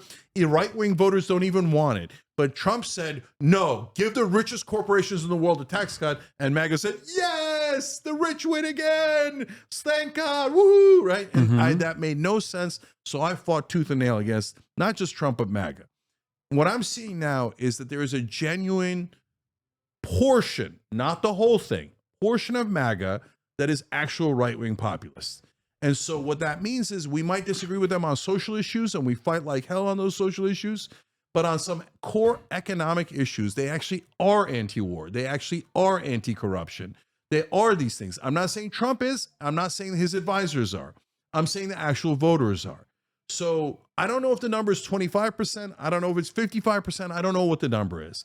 But I don't think it's lower than 25%. And I think that 25% of the new MAGA, if Trump goes, no, I now say that Israel is great. You should all bow your heads to Israel. We're going to pay for their endless wars. And in fact, we're going to help them start a war in Iran. And you guys are going to have to fight that war in Iran. And you're going to have to pay trillions of dollars to fight that war in Iran. I think at least 25% of his base goes, fuck this. That's not what I signed up for. So I'm curious what your take on that is. Am I crazy in your mind?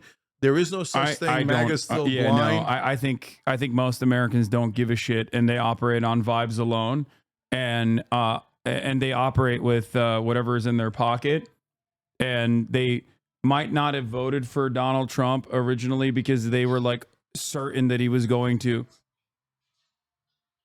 Joyce here. That they were 100% certain that he was going to do mass deportations. Some people probably didn't even consider it. Other people certainly were interested in it. I don't think that every single person voted for 20 million immigrants being forcibly deported from this country by using the military, but that's neither here nor there. I think ultimately, whatever Donald Trump does, his base of support is still going to figure out a way to go along with it, just like they did. Trump did a whole bunch of unpopular things in 2016. He will continue to do a whole bunch of unpopular things this time around as well. And people are still going to find a way to reason with it and justify it as a sunk cost fallacy. In their minds, they're like, yeah, we voted for this guy.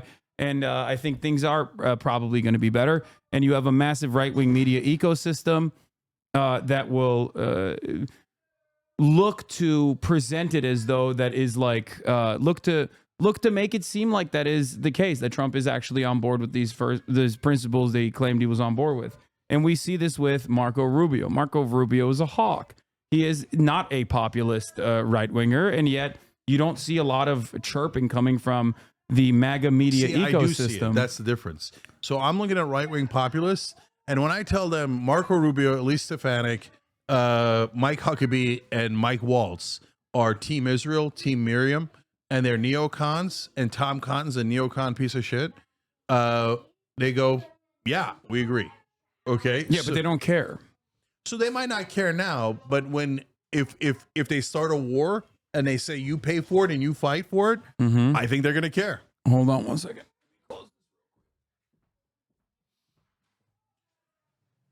And by the way, as he's closing that, because you think right-wing MAGA, some portion of it, 25% or whatever the number is, right, might agree with us or might do the right thing, doesn't mean that you agree with them on all the wrong things, right? Like a good example is the Consumer Financial Protection Bureau. And this goes to your point more so far, right? Which is Consumer Financial Protection Bureau is cops on Wall Street. And every dollar spent there returns $20 in stolen money from the bankers. Yeah, and the Republican donors hate it, and Donald Trump is going to fucking nuke it into orbit. Yeah, and so, and there I'm saying, look, I disagree with MAGA. If MAGA agrees with Trump on that, I disagree. No, you guys are wrong. You're going to let them rob the place blind, and helping Wall Street is not a populist position. So this idea that the government is by definition is wrong is irrational. It depends. What's the government doing? The government does the military. The government does cops. The government does firefighters. The government does teachers. So should we not teach anyone? Should we not have any cops? What is the government doing? And the Consumer Financial Protection Bureau is not something that is meant to oppress Elon Musk and is some sort of woke thing. No, it's the thing that says, hey, when Wall Street robs you, we come in and we reverse the robbery. And you know we're right because they have a team of lawyers and their squadron of lawyers concede and pay giant fines because they were robbing you, right? I think he threw a bone at the Teamsters by picking like a more favorable a Republican that was actually in support of the PRO Act, which puts her ahead of the likes of Mark Kelly, famously. But ultimately, when you look at her AFL-CIO score, she's still scoring at 10%. So I don't think that these people. The union wants her. The Teamsters wants her. Almost every union wants her. I think they're making a calculation that like she's better than a fucking absolute psychopath that they were going to put in place. And I totally understand that. I know, but that's still far worse than a Democrat putting. Would you? If let's say you unilaterally can decide she's the labor secretary under Trump, yes or no, what do you decide?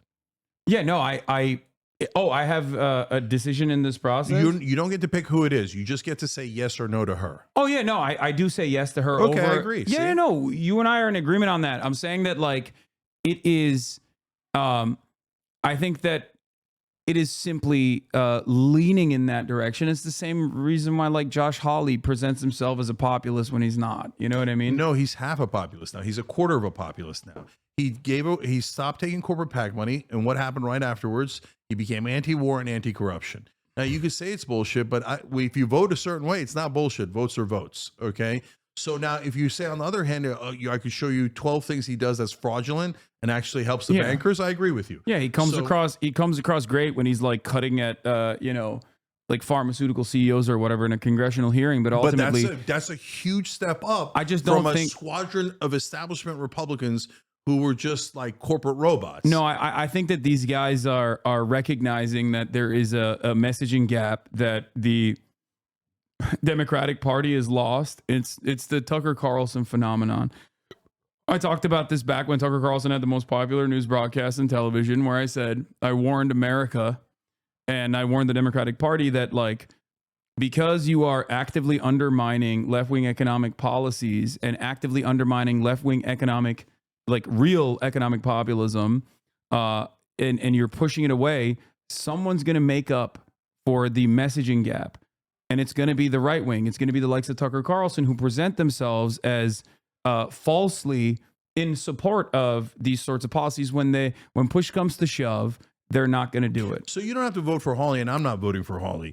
But if Hawley votes with us or Matt Gaetz votes with us, as toxic as they might be, if they vote with us on, for example, what Gaetz did vote with us on, saying that the president cannot bomb Iran without getting permission from Congress, you take the win, right?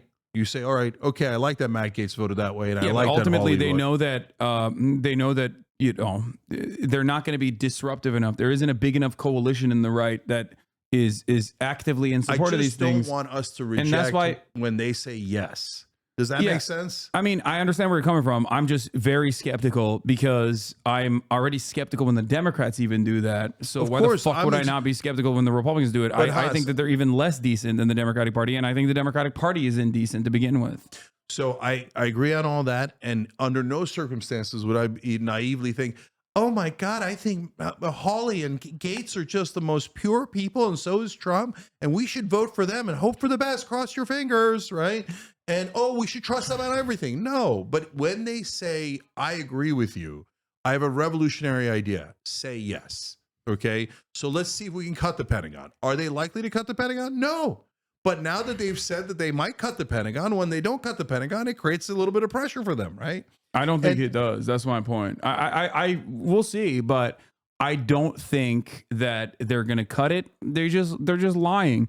Because they're better room readers than the Democratic Party is. But you agree that when I said that and Elon agreed and Don Jr. agreed, the reason they agreed is not because of me. They don't give a shit about me. It's because there was thousands and thousands of right-wing populists who said, fuck yeah, right? Yeah, but ultimately it's going to be business as usual is my point.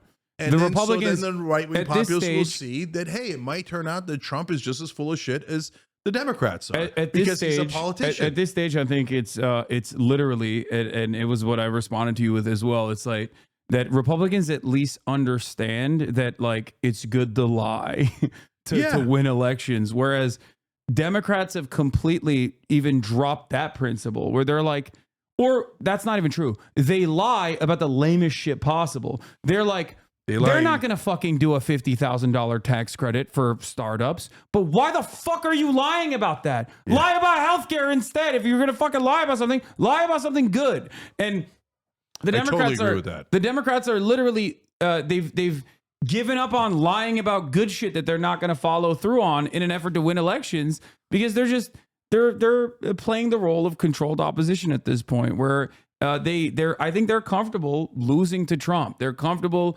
fundraising off of Trump's victory. They're comfortable not having to legislate. So I slightly disagree with that. But it's a degree because what it is in the old days, we just had a uniparty, corporate Republicans and corporate Democrats. They all pretended to have fights, good cop, bad cop. And then corporate media would come in and go, oh my God, they disagree so much. Oh my God, bipartisanship broke out. They've agreed to tax cuts for the rich. Everybody celebrate. Bipartisanship is so good. And corporate Republicans and Democrats would go, yay, bipartisanship. Help the rich, right? So that's the game that was played for almost my whole life. Then Bernie came along and said, no, this is bullshit. All they're doing is helping the rich. That's my wing of the Democratic Party, economic populist. I love that. That is true. That was a first brick through the window of the establishment, right? Rhetorically, metaphorically, politically. And then Trump came along, and Trump realized what you're saying, which is, populism works. Look at Bernie, look at this. But they came to it at the same time. He was already, I think he was organically there. Yeah, he was organically He was there. an outsider. He's always had like unique opinions, unique positions. But what he did was he tested all these positions, because he would sometimes, even in the same appearance or in the same speech, would say two things that diverged from one another, were the opposite of one another. And he would see what the crowd cheered more, right? So he realized, these are the populist positions that the right wing likes. And he went in that direction. So, and hence, and we've talked about this before too. The example I always use is a guy in Western Virginia in 2016 election. One of our reporters interviewed him. Ojeda? No, it's a rando. He's a guy who was doing actually a strike for higher wages at Waffle House. Okay. He was leading that strike. And he said, look, why do people here, why are they supporting Trump over Hillary? Because Hillary says all the coal mining jobs are gone and they're never coming back. And Trump tells us that he's going to bring back all the coal mining jobs. Now, we know he's full of shit, but at least he has the decency to lie to us, right? So that goes exactly to your point. And that's right. So when I don't want the politicians to lie at all, but that's all they ever fucking do, right? So for the Democrats, they thought, oh no, Trump's a liar, but our guys are angels.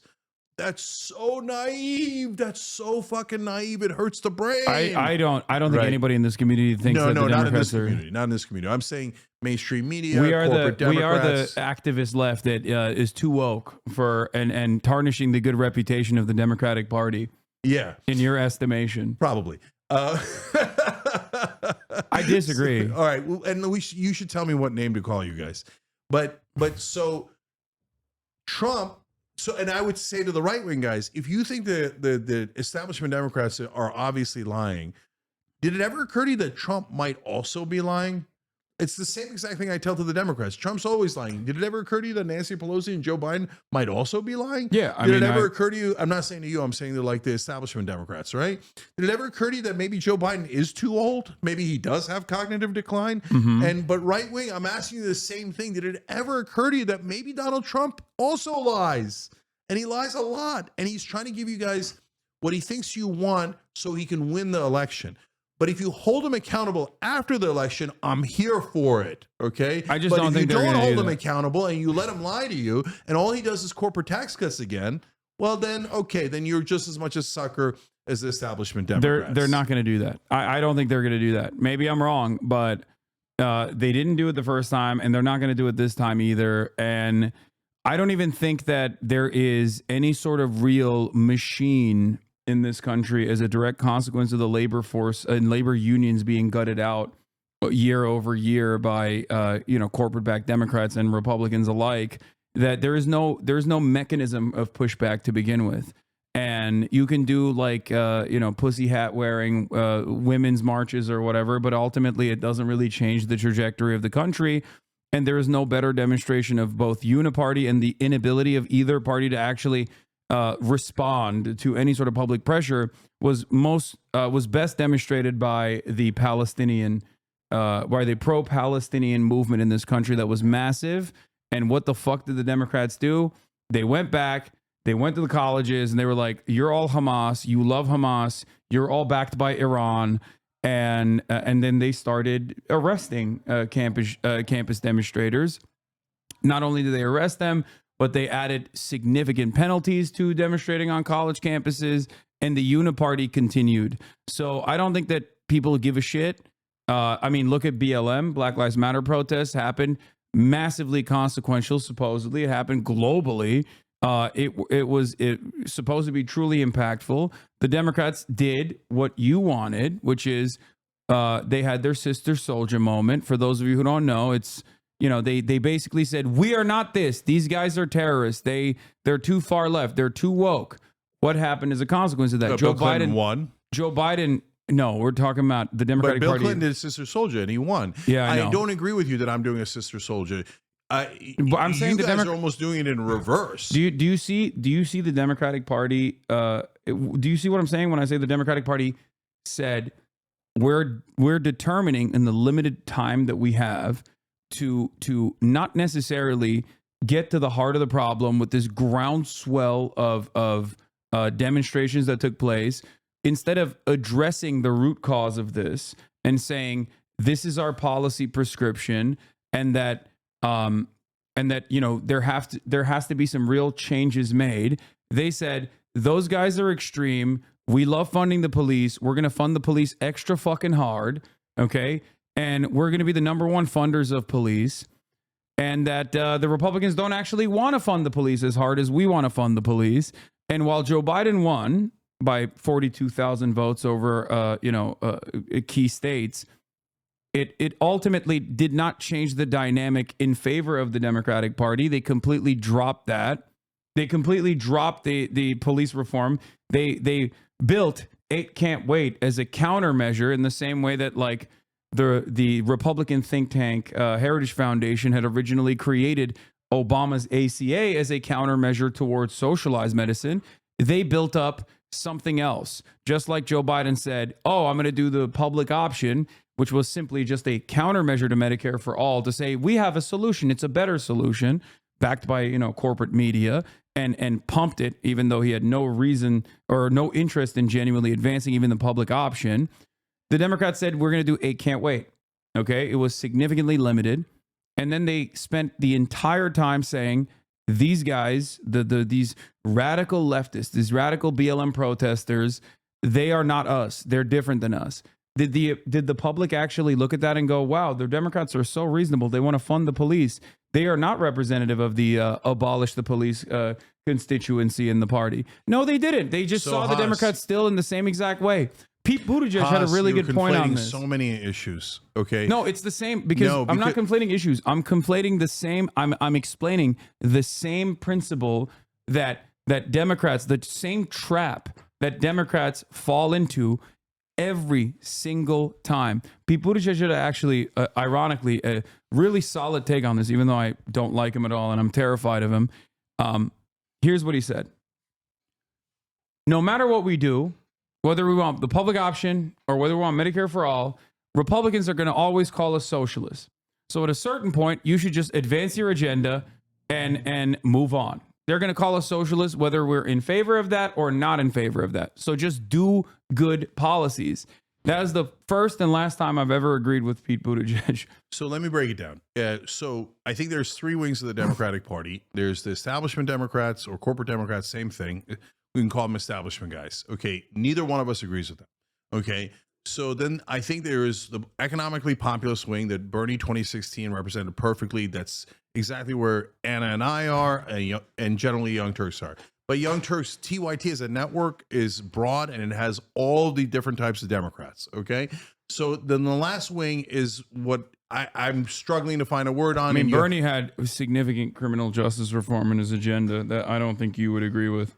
No, it depends on the criminal justice reform we're talking about. It always depends.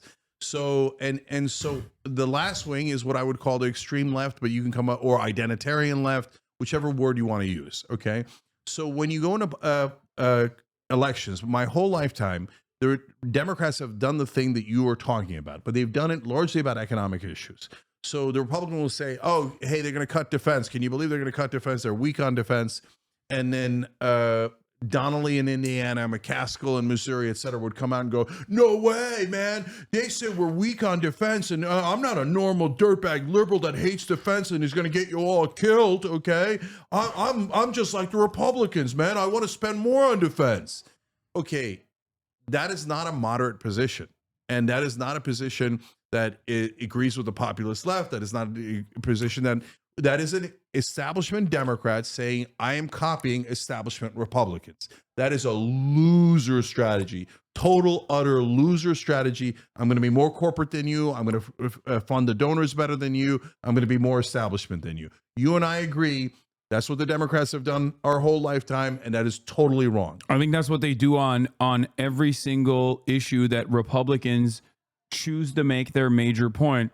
And I think the attitude shift and the territory that they've lost on, the territory that they've voluntarily given up on in terms of social progress, in terms of social issues, is proof of this. That's what I mean. So, but Republicans those will are always, economic issues. Republicans were angry at gay marriage. They were angry at gay people. Gay people were in the crosshairs. Democrats, for one reason or another, saw the writing on the wall and actually pushed for gay marriage. It got normalized. They moved on. They were like, let's get back to the drawing that's board. exactly what I did. And then they moved on to trans issues. They tried to attack trans people in numerous different ways. So now, on non-economic issues, on social issues, sometimes we have an intensely popular position and then they walk away from it and it drives me nuts. But sometimes they will, because of what I call the extreme left, go to a position that appears to be defund the police. So I don't know what you feel about defund the police, but basically, I think on principles is the exact same thing that I've said over and over again. There is a multitude of different perspectives on the left in terms of what to do with police. Okay, some people want to abolish it in its entirety. I don't agree with that. But even then, I have normal conversations with anarchists who want to do that and still come at it from a place of respect and understanding. Yeah, especially if we're having, okay. It doesn't matter. That's the reason why a lot of people look at you and think you're reactionary in this situation. And you get mad. So, wait, hold on. So 70 to 80%, in the case of abolished prisons, 98% of the country is reactionary? No. Well, first of all, it's entirely dependent on what is considered normal. People also thought slavery was good. You know what I mean? It doesn't. So abolishing prisons. No, I don't agree with that. But So listen, no, I'm talking about the treatment. I'm talking about the treatment and the empathy and understanding that you demonstrate when having these conversations is important, especially if you're focusing on abolishing prisons and go, oh, you might be right. That's super interesting. No, maybe we let all the criminals. I already just described to you that I don't agree with that position, but I understand where people are coming from when they explain that position, and I also understand, most importantly and most consequentially, that those people who say abolish prisons, many of which don't, think that this is a thing that is going to happen tomorrow. I'm not going to fucking immediately run to bully them and vilify them and make them silly or make them feel silly or even turn around. I mean, there's a lot of academic literature on this, Cenk, I know. I don't give a shit.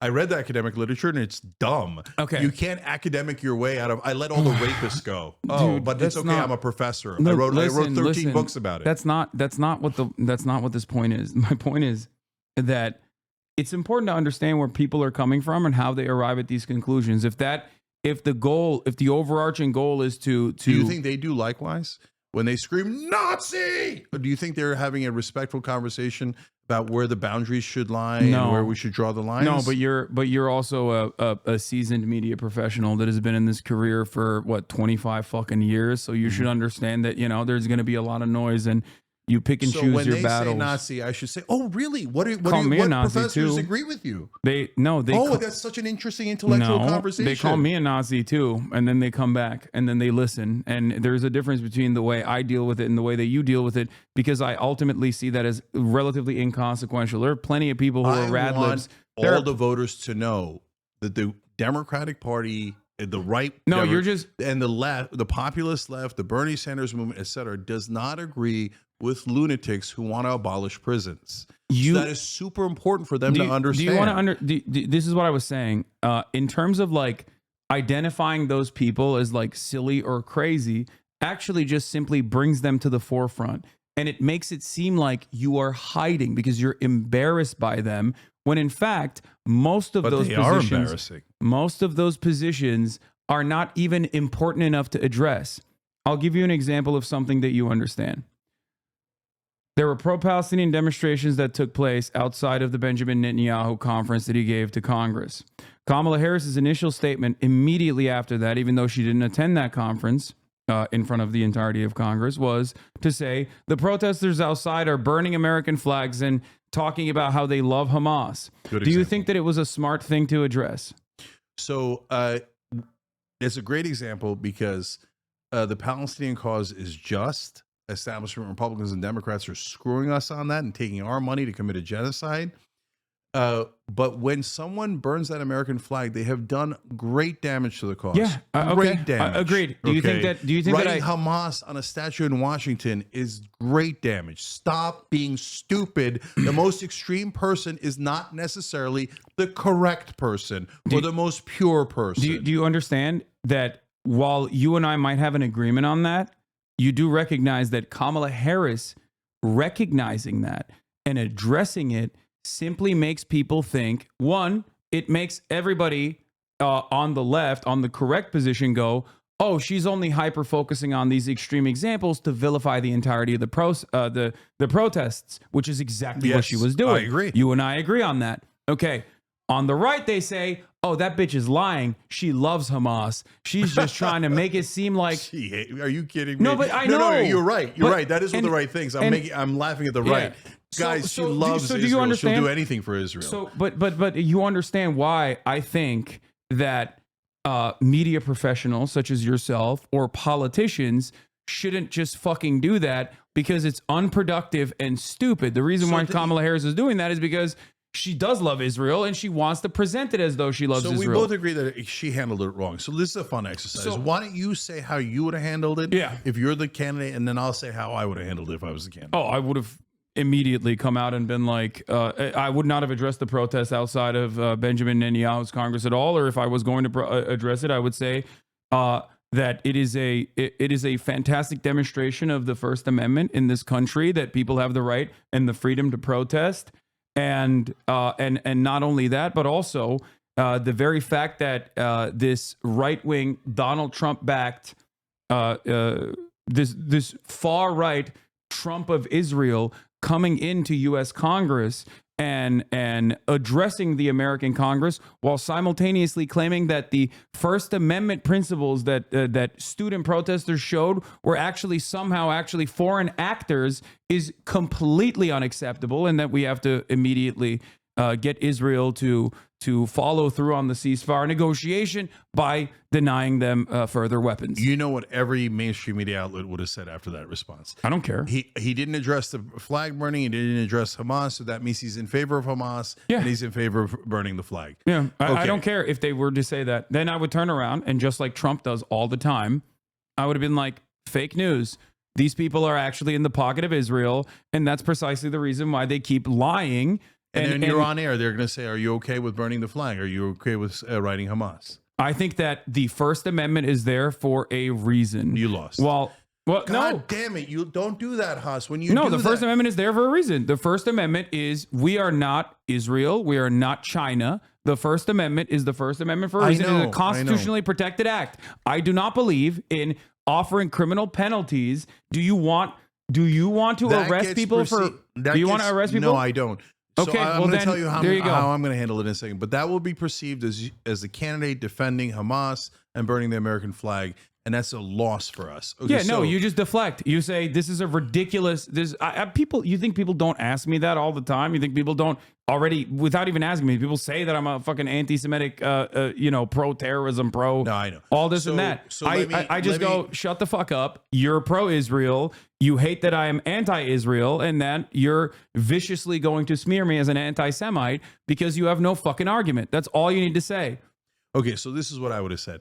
Benjamin Netanyahu has led to the deaths of 44,000 innocent Palestinians, 104,000 injured. Almost all of Gaza has been turned into a slaughterhouse. The fact that these people applauded him while they took money from organizations like AIPAC is unconscionable. It is deeply immoral. The overwhelming majority of the people outside protesting them are exactly right. They're protesting $26 billion of American taxpayer money instead of going to paid family leave, instead of going to higher wages, going to better health care. They're taking it out of the hands of the American people and giving it to this war criminal to murder more innocent babies. There's been over 700 babies murdered by the Israeli Defense Forces in the Gaza Strip. If you're asking me about these two knuckleheads that burned a flag and wrote Hamas, fuck them. They're dumb. They're not one of us. And I'm not interested in that kind of counterproductive idiocy. I love this country, and America is going to do better than this. We're going to stop funding genocides, and we're going to stop applauding people because they got bribed and took millions of dollars in those bribes. I condemn the Democrats, and I condemn the Republicans who went to that speech. Yeah, so all the stuff, with the exception of the recognition that briefly came in that process, is completely inconsequential because now you've identified that that was a real thing, and it's not just like a. But it was a real thing. But it doesn't It's matter. On video. It doesn't matters matter when the whole country sees it. Yeah. And CNN's going to put that on tape on a reel. I know. You know what's really funny about that entire process? This is what I mean when I say Republicans never give a fuck, and especially so under the Trump regime. There's never a moment where the Republicans are like, oh, these people with like swastikas outside of our fucking rallies don't represent our values at all. We hate when he Nazism. said there are good people on both sides. How'd that work out for him? Yeah, he would have won if it wasn't for COVID. No, I know, but He won but it was a dumb comment, right?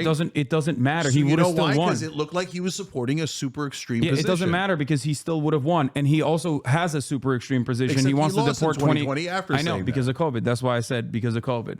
It wasn't because there were very fine people on both sides. When you appear to be defending or ignoring an extreme position, it does you no good strategically. Just look at. No, it doesn't matter. I dismiss. I completely disagree. The flag burner in under Donald Trump literally said 2 stand back and seconds. stand by when talking about the Proud Boys. And which he is a lost right-wing- right after that. Yeah, he lost not because of that. He lost because of COVID. Elections are complicated, brother. There's all those factors, and that's part of the factors. That's crazy. That's what I'm getting. He at. also won again. So so there's a difference between I'm going to out corporate Republicans, I'm going to out military industrial complex Republicans, and saying no, I don't agree with the most extreme left wing positions of defund. There's the no police, reason to mention it. etc.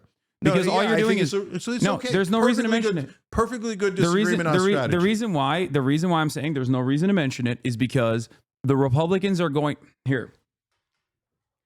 If you remember, I think in the immediate, like in the beginning of the Biden administration, there was a messaging bill that came out that Democrats voted on, including Ro Khanna. They were like, "We are not a socialist nation." You remember that? When Ro Khanna and a bunch of this is a capitalist nation. This is not a socialist nation whatsoever, right? Mm-hmm. And it was a messaging bill that a fuck ton of Democrats voted on for no fucking reason. Why did they vote on it? Because they wanted to do what you're saying. They don't agree. They aren't socialists, first and foremost. That's important, right? Yeah, that's but a little bit different because I want to introduce a bill. A bill highlights it. That's dumb. That's like doing a bill that's saying, highlights hey, it as don't well. write Hamas on statues. Messaging highlights it as well. Why are you highlighting it? Messaging highlights it as well. At that point, there's a 24-hour reel on CNN, MSNBC, and No, Fox you just News deflect. of flag burning. You're not going to deflect your way out of that, Haas. Deflection doesn't work. Expert PR absolutely is deflecting, or in many instances, not even responding, or in many instances, just waiting out the fucking media cycle to end. When you highlight it yourself, you're basically telling people, more people, oh, this thing does exist, and ooh, I'm actually kind of scared of this thing. They did do those But it doesn't things. matter. You have to cut them off Same and shit say happened they're with the not Black. us. Same shit happened with the They're Black not Lives us. Matter rallies. Same shit happened with the Black Lives Matter rallies when And by the way, liberals. they did do that on Black Lives Matter, but they didn't do it for the Palestinians. Wait,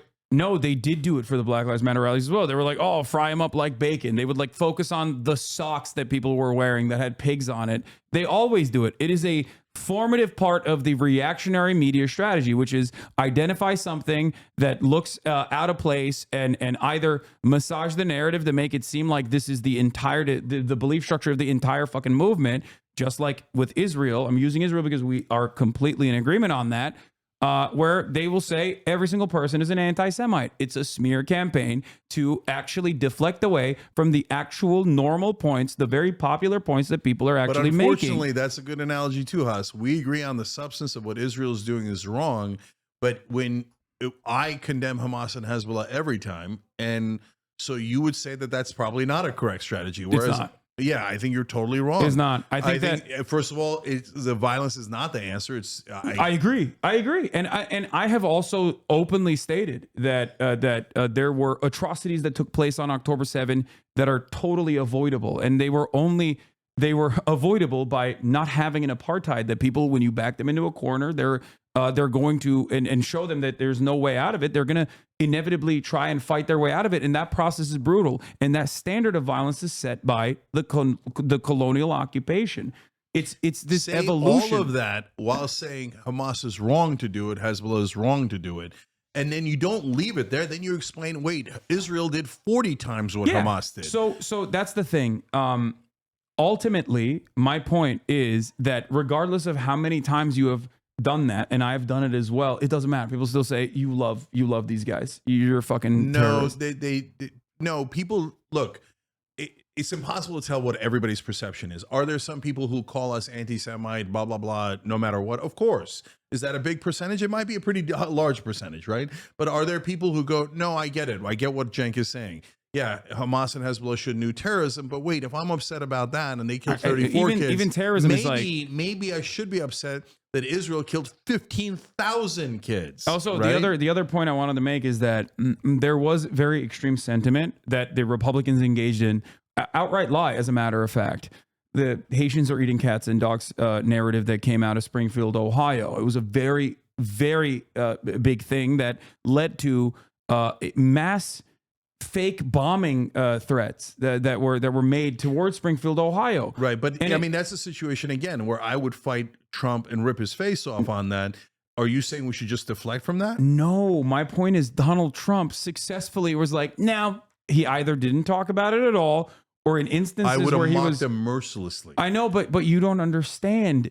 The media did cover it nonstop. The media said, you did this, and it did not fucking matter. That level of shamelessness is is necessary. Now we're talking about at a time, huge election. That level of shamelessness is necessary at a time when there is complete political polarization. And what is at the root of my argument against caving and capitulating to right-wing framing, regardless of whether you even agree with the position. And capitulating when it isn't. I'm agreeing to my own position, and a position that a great majority of Americans agree more with. Yeah. Well, how is it capitulating to agree with 70% of Americans? Because I believe... Especially when you actually genuinely believe it. Because I believe that, like, on the issue of immigration, okay? Well, let's talk about that. All right, last thing, and then you got to tell me what to call you, and then we got to go eat turkey. The incredibly right-wing bill that was presented on October 5, 2023 by the Democratic Party. Do you agree with that bill? The border bill? Remind me. The border bill that Joe Biden put forward and said was... in 2023, yeah, the Trump bill. Yeah, he was like the Trump border bill. So there's parts that I agree with and parts I don't agree with. I these days, I agree with remain in Mexico. Yeah. Wow, okay. Yeah. And why is that?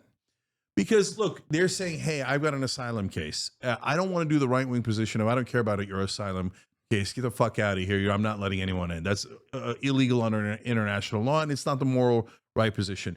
But that doesn't mean that we have to allow them into the country and then release them into the country and then hope that they come back. Now, most of them do. Over 80% of people do come back for their hearings. Mm-hmm. So it's overhyped as to how much catch and release is a problem. But a lot don't, right? Mm-hmm. So if they say, but there's no reason not to say, okay, it's more than that. I think it's 90. Hold on, stay in Mexico. Okay, stay in Mexico. But we're going to have your asylum here. And we're going to have it as quickly as we can. And I would order so many more judges to expedite those hearings far quicker. Question for you here is, do you think that undocumented immigrants constitute a grave national security threat to America? No, I think that the crime from undocumented immigrants is overhyped. But is there crime? Yeah, of course there's crime because they're human beings, right? Yeah. And so is it a national security threat? No, it's a threat to have people actually do the manual labor that we need in this country. So it's way overhyped. At the same time, do I think that crossing the border should be illegal? Yes. Mm-hmm. Do I think that we should have open borders where it's decriminalized? No, I do not believe it should be decriminalized. But I think you and I would probably agree on this, that if the process was infinitely faster for voluntary migration into this country, as was the case historically in the United States of America, that most people would not actually illegally cross the border. It would certainly help. We should have a much better voluntary immigration system. I mean, that's 100%. Okay, so that we're in agreement there. So I think that the problem here with the right-wing framing on this right-wing border bill was that it literally featured funding for the border wall and billions of dollars in new apprehension methods and technology. Some of that is actually valid in terms of regular points of entry is where drugs are actually coming into the country from, and there needs to be some mechanism of apprehension and surveillance in that regard. And some of that was actually technological improvements that would do that. I'm fully in favor of that.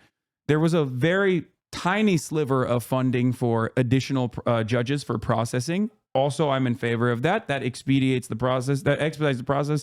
It makes it faster. It's more ethical. It reduces the number of illegal crossings in general. Great. Yep. Agreed. They did not actually they didn't actually put a bill that just had that in it, which would have addressed a lot of these problems. They actually went with a completely right-wing bill that was, funding the border wall, funding the muscular militant border security, that ultimately made everyone look at the Democratic Party and go, oh, you guys are fucking idiots. You lied for 8 years saying that the border wall was racist. You want to build it now. What the fuck happened? I totally agree. And not a single person actually truly believed that Kamala Harris was going to literally be the real muscular border policy person. They voted for Donald Trump. This is a perfect demonstration of exactly what I'm angry about with respect to both crime and respect to immigration and every other issue that the Democrats cave and capitulate the right-wing framing on. It's unsuccessful, it's bad politics, and it's bad policy. If the solution to crime, which neither of us want more crime. I don't want more crime. I think it's fucking, obviously, it's not good. Crime is a perfect example that society is collapsing, right? In a society that is perfect, where all of your needs are met, there's not going to be fucking crimes, right? Unless there's like, there are certain things that the current medical science cannot actually rehabilitate, like crimes born out of antisocial personality disorder, and there's going to be like crimes of passion and whatnot. I agree. Yeah, it'd be less crime, of course. Yeah. There's going to be things like that, but the broad majority of things that we look at as crime is a direct circumstance of your material conditions. You're doing it because you have no educational attainment, no job opportunities. You see people having fucking money, and you're like, I want it. I need to, I need to pay for shit. Sometimes it's dumb shit because you want to pay for a PlayStation 5. Other instances is for it's to pay rent, right? So in look, that regard, I think the best, most effective method of solving crime is to address and tackle the root causes in which crime happens. And it's not even just like, making it so that there is more upward social mobility, making it so that people have educational attainment. It's also even fun. Recreation even plays a role in this, like the Kia Boys and many of these other instances. Like crime in Chicago is a perfect example of this. Like youth crime in Chicago is a perfect example of this. After school programs and rec leagues have genuinely improved the youth crime statistic. These are programs that we have implemented time and time again all around the country, and they have been successful. Can I just go? I want to use your immigration example because I think it's actually a really good example. Yeah. So if capitulating to the Republicans is saying, oh, yeah, you're right, we should build a wall. The wall doesn't work. We said the wall doesn't work for 8 years. If you turn around now and say that it does work, that means you're a fucking liar, right? So no, I don't think the wall works. I'm not in favor of the wall. That doesn't mean that I'm in favor of open borders. It means I want to enforce the law. I agree with remaining in Mexico, etc. But saying, hey, you know what? I happen to agree with remaining in Mexico is not capitulating because that's my actual opinion, right? And then if you go, that's your actual opinion. Yeah. And so if you and then if you go and then there's folks on the left, let's say that this didn't really happen, right? It didn't get a lot of attention. But if it had gotten a lot of attention, the idea that some on the left have of decriminalizing border crossings, I would say, no, I draw the line there. Okay. And that's not capitulation. That's just being sensible, correct. Again, my actual position, and making a distinction for they're the extremists, we're not the extremists, right? So but you would say, well, if somebody made a big deal out of decriminalizing the border, even if I don't agree with it, I'm going to deflect from that. And I'm not, because that's capitulating to Republicans. Well, I also don't even position that I actually agree with. I also don't even disagree with the decriminalization of the border. You'll say people are immediately going to react to that and say you're wrong, but I think it's important to create a media ecosystem and also have a designated, consistent faucet of propaganda or messaging, right? That also humanizes migrants and helps Americans come to the conclusions that they already have arrived at, despite the reactionary media ecosystem. Say, hey, listen, brother, I can't decriminalize the border crossings. Otherwise, we'll have 3 billion people in America by the end of the week. But that doesn't mean that the guy coming into the country is a bad guy. The overwhelming majority of the immigrants are trying to feed their kids because they're really good parents. For the record, that's not true. That's not like the the border walls existing is not the real or apprehensions is not the real hurdle. I'm sure that it would actually increase, for sure, that migration would actually increase. But once again, the real reasons as to why people are migrating into the United States of America is because we fucked their countries up. Like Venezuelans are the greatest example. They are. Donald Trump deliberately ruined the Venezuelan economy. He wanted the Venezuelan economy to scream with his sanctions regime. Donald Trump also added temporary protective status that he time and time again actually reinstituted even on his way out for the Venezuelan migrants. Why? Because there was a political reason for why he was doing that. He was like, it's great. We're going to do a Cuba style situation, but for Venezuela, we're going to have a constant a massive population of people but that doesn't mean you should in the decriminalize diaspora. the border. No, my point is that's the reason why Venezuelans came to America. Why the fuck would you want to leave your beautiful country that you live in if there wasn't an unimaginable amount of instability? I know, but America is richer than the rest of the world, so normal laws of markets and physics would mean that a ton of people would then migrate to America if you decriminalize border crossings. No, that's not how this You're would work. saying a poor person in Bangladesh would go, "Oh, I don't need to go to America." No, big I'm deal. saying that the real salute. First of all, there's plenty of fucking people who would not. Why the fuck would Of people course, want to not move? the whole world would No, go, but I know. a giant number would I come. know, that's my point. We always have this. We have this tendency to believe that like this is the number one nation on the planet and everyone wants to fucking come here. No, most people just want to live We in the. kind of did, Haas. Yeah, I know, but most people want to fucking live in their homes. Like most people want to live in their homes. Most people want to live in their own culture. It's the instability that causes them to fucking migrate here. And regardless, it doesn't even matter if there are.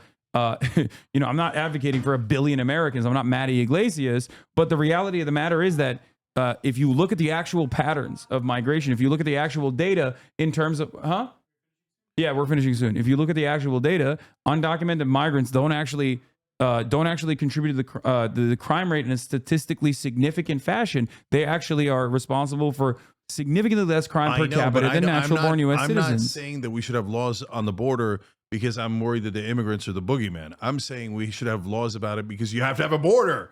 And there's no country in the world that doesn't have a border and that says, oh, yeah, just come in whenever the hell you like. That's not a thing that exists. So, and again, it's a perfect illustration of the difference in strategy that we have, right? And that is why, Haas, I have to make a distinction. And it's a perfect thing to end on where I stand as opposed to where defund the police stands or, trans surgery and jail stands or decolonizing the border stands. People, by the way, are talking about the European Union. There's like plenty of countries in the European Union that are poorer than other nations, and yet they have free travel, unrestricted travel in this. That is a wildly different circumstance. Why? If the European Union and Germany said, "Hey, we're opening up our borders to Turkey," 15% of Turkey would be in Germany in a matter of months. I don't agree with that. Okay, I think that if it's not Turkey, if they open the border to Syria, oh my God, 55% of Syria would be in Germany. You're describing two countries that are in the throes of European and American backed instability that has definitely created. Brother, if you Luxembourg, a situation of you're mass making displacement. $7 less in Luxembourg than you are in Germany, you might not move, right? But if you're incredibly poor situation, you're going to move to richer countries. That's the most obvious thing in the world. That's why my position is to actually have a more ethical and sustainable long-term solution to the way that we deal with these other countries so that they have no reason to want to fucking come. And if they do want to come, that the wages and the living conditions are so adjusted that like it's a voluntary migration that doesn't offend a single person and their sensibilities. Okay, so again, a good example of how we disagree on this and how we would handle it differently. God bless. And I will also say, by the way, you see how Haas and I have agreed and disagreed for hours here, right?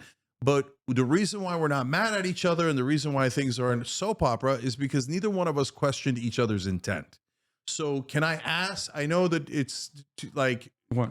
Like when people on the left disagree, Can we just call it a disagreement instead of saying somebody's a grifter, somebody's a Nazi, somebody's this, somebody's that, they have bad intent, I know it, they live in Beverly Hills, they drive a Jaguar, blah, blah, blah, blah, blah, blah, blah, blah, blah, right? You're never going to be able to say, hey, we disagree. God You're bless. never going to be able to stop people from doing that. They do it to me all the fucking time. It doesn't matter. All right. Okay. What so, matters but you know is who has good intent and who has bad intent. no. What matters is the way you deal with it. That's what matters. If you highlight it, if you focus on it, if you constantly harp on it, then more and more people are gonna. More and more people are going to yell at you over it. That's it. Okay, people, I don't mind. I don't mind. A lot of people and then are I'm going to yell at them, and then they're going to cry. No, so that's the a pattern. lot of people are lost. A lot of people are alienated. They're looking for a sense of community and a sense of purpose. So when you become the guy that they're going to yell at, that is responsive to it, and I know this from my own personal career. I've done this mistake. I've made this mistake time and time again, and I still sometimes contribute. I'm not doing to it to randos. I'm doing it to the host who have bad intent, who say, "Oh yeah, they're not pure. They're doing it for money." We're brothers and sisters. Hey, by the way, all the guys who said we're going to turn MAGA and we're going to take money, where the fuck is it? I mean, where's the money? Where's MAGA? Where is it? What like happened? I think the appropriate thing so you were full of shit. I think right, I think the appropriate thing for example, Sam to do in the future, other than like having a direct conversation with you guys, whether on camera or off camera, would be not to even respond to the fact that you called him a grifter. You know what I mean? In this conversation. And no, here's what he'll do instead. And now that we're saying it, it changes tactic. But if we hadn't said anything, he would have said, "I can't believe Cenk said this about me. Cenk is such a bad guy. Cenk is a right winger. Cenk's a right winger. He's doing it for money. Cenk's a right winger. I'm pure. I'm pure. I'm pure. I'm pure. I'm pure. I'm the purest guy on the left. Oh my God, we have to agree with every single extreme position because they're not extreme. They're the most America agrees with what only 2% of the country actually agrees with. Cenk is a bad guy. Cenk's a grifter. Cenk's a Nazi. Okay, all right. I don't think that I don't think that they demonstrate an unpopular idea, and neither do I. And like if my position was so unsustainable and so unpopular, I don't think I'd be the largest content creator on the North American continent for leftist positions. Like. Mm-hmm. Like there's definitely a lot of people who understand where I'm coming from. All right, and I'm not going to get into a network size here. What? All right, last thing. What do you want me to call you guys? I don't know. You can do whatever. You can say whatever you want. Identitarian left is so clunky. What? Extreme left seems like an insult. How about max left? I don't know. You tell me. What do you want to? Because we disagree on these things, right? So I gotta pee. I gotta pee. You can come up with it. All right, fuck it. We're not gonna come up with anything. Okay. Well, max left. I don't know. Okay. Well, I don't think there is any need to distinguish. There is because we don't agree. I don't think there's any need to do that. I disagree with defund the police. I need to call them something. I'm not trying to be disrespectful. I'm trying to say, tell me a respectful thing to call you. Max left? I don't know. But I disagree, and I'm allowed to disagree. No, you are. And by the way, again, I keep emphasizing the overwhelming majority of left-wing voters agree with me. So since that is true, I have to say you are not the moderate left. You are the not moderate left. Okay, you can call people socialists if you want. I think that's different. That's economic. But anyway, I'm also not a socialist, but that's a different conversation. Yeah. All right, guys, listen, happy Thanksgiving. Happy Cenksgiving. Thank you for doing this. This is fun. I like having this conversation. We all like it. I appreciate everybody who watched. And now we all get along when we go to, I don't agree with Joy Reid. Okay. Don't say, oh, don't invite people to Thanksgiving if you don't agree with them. Blah, blah, blah, blah. Okay. We're all fucking Americans. Let's all get along. And let's agree to disagree without hating each other and calling each other stupid names. And so it is what it is. Let's go eat turkey and let's be a country. All right, everybody. I love you all. I'll be back tomorrow, and I have to go pee really bad. Young Turks. That's all for today. Thank you, Cenk, for coming on. Thank you for participating in Cenksgiving.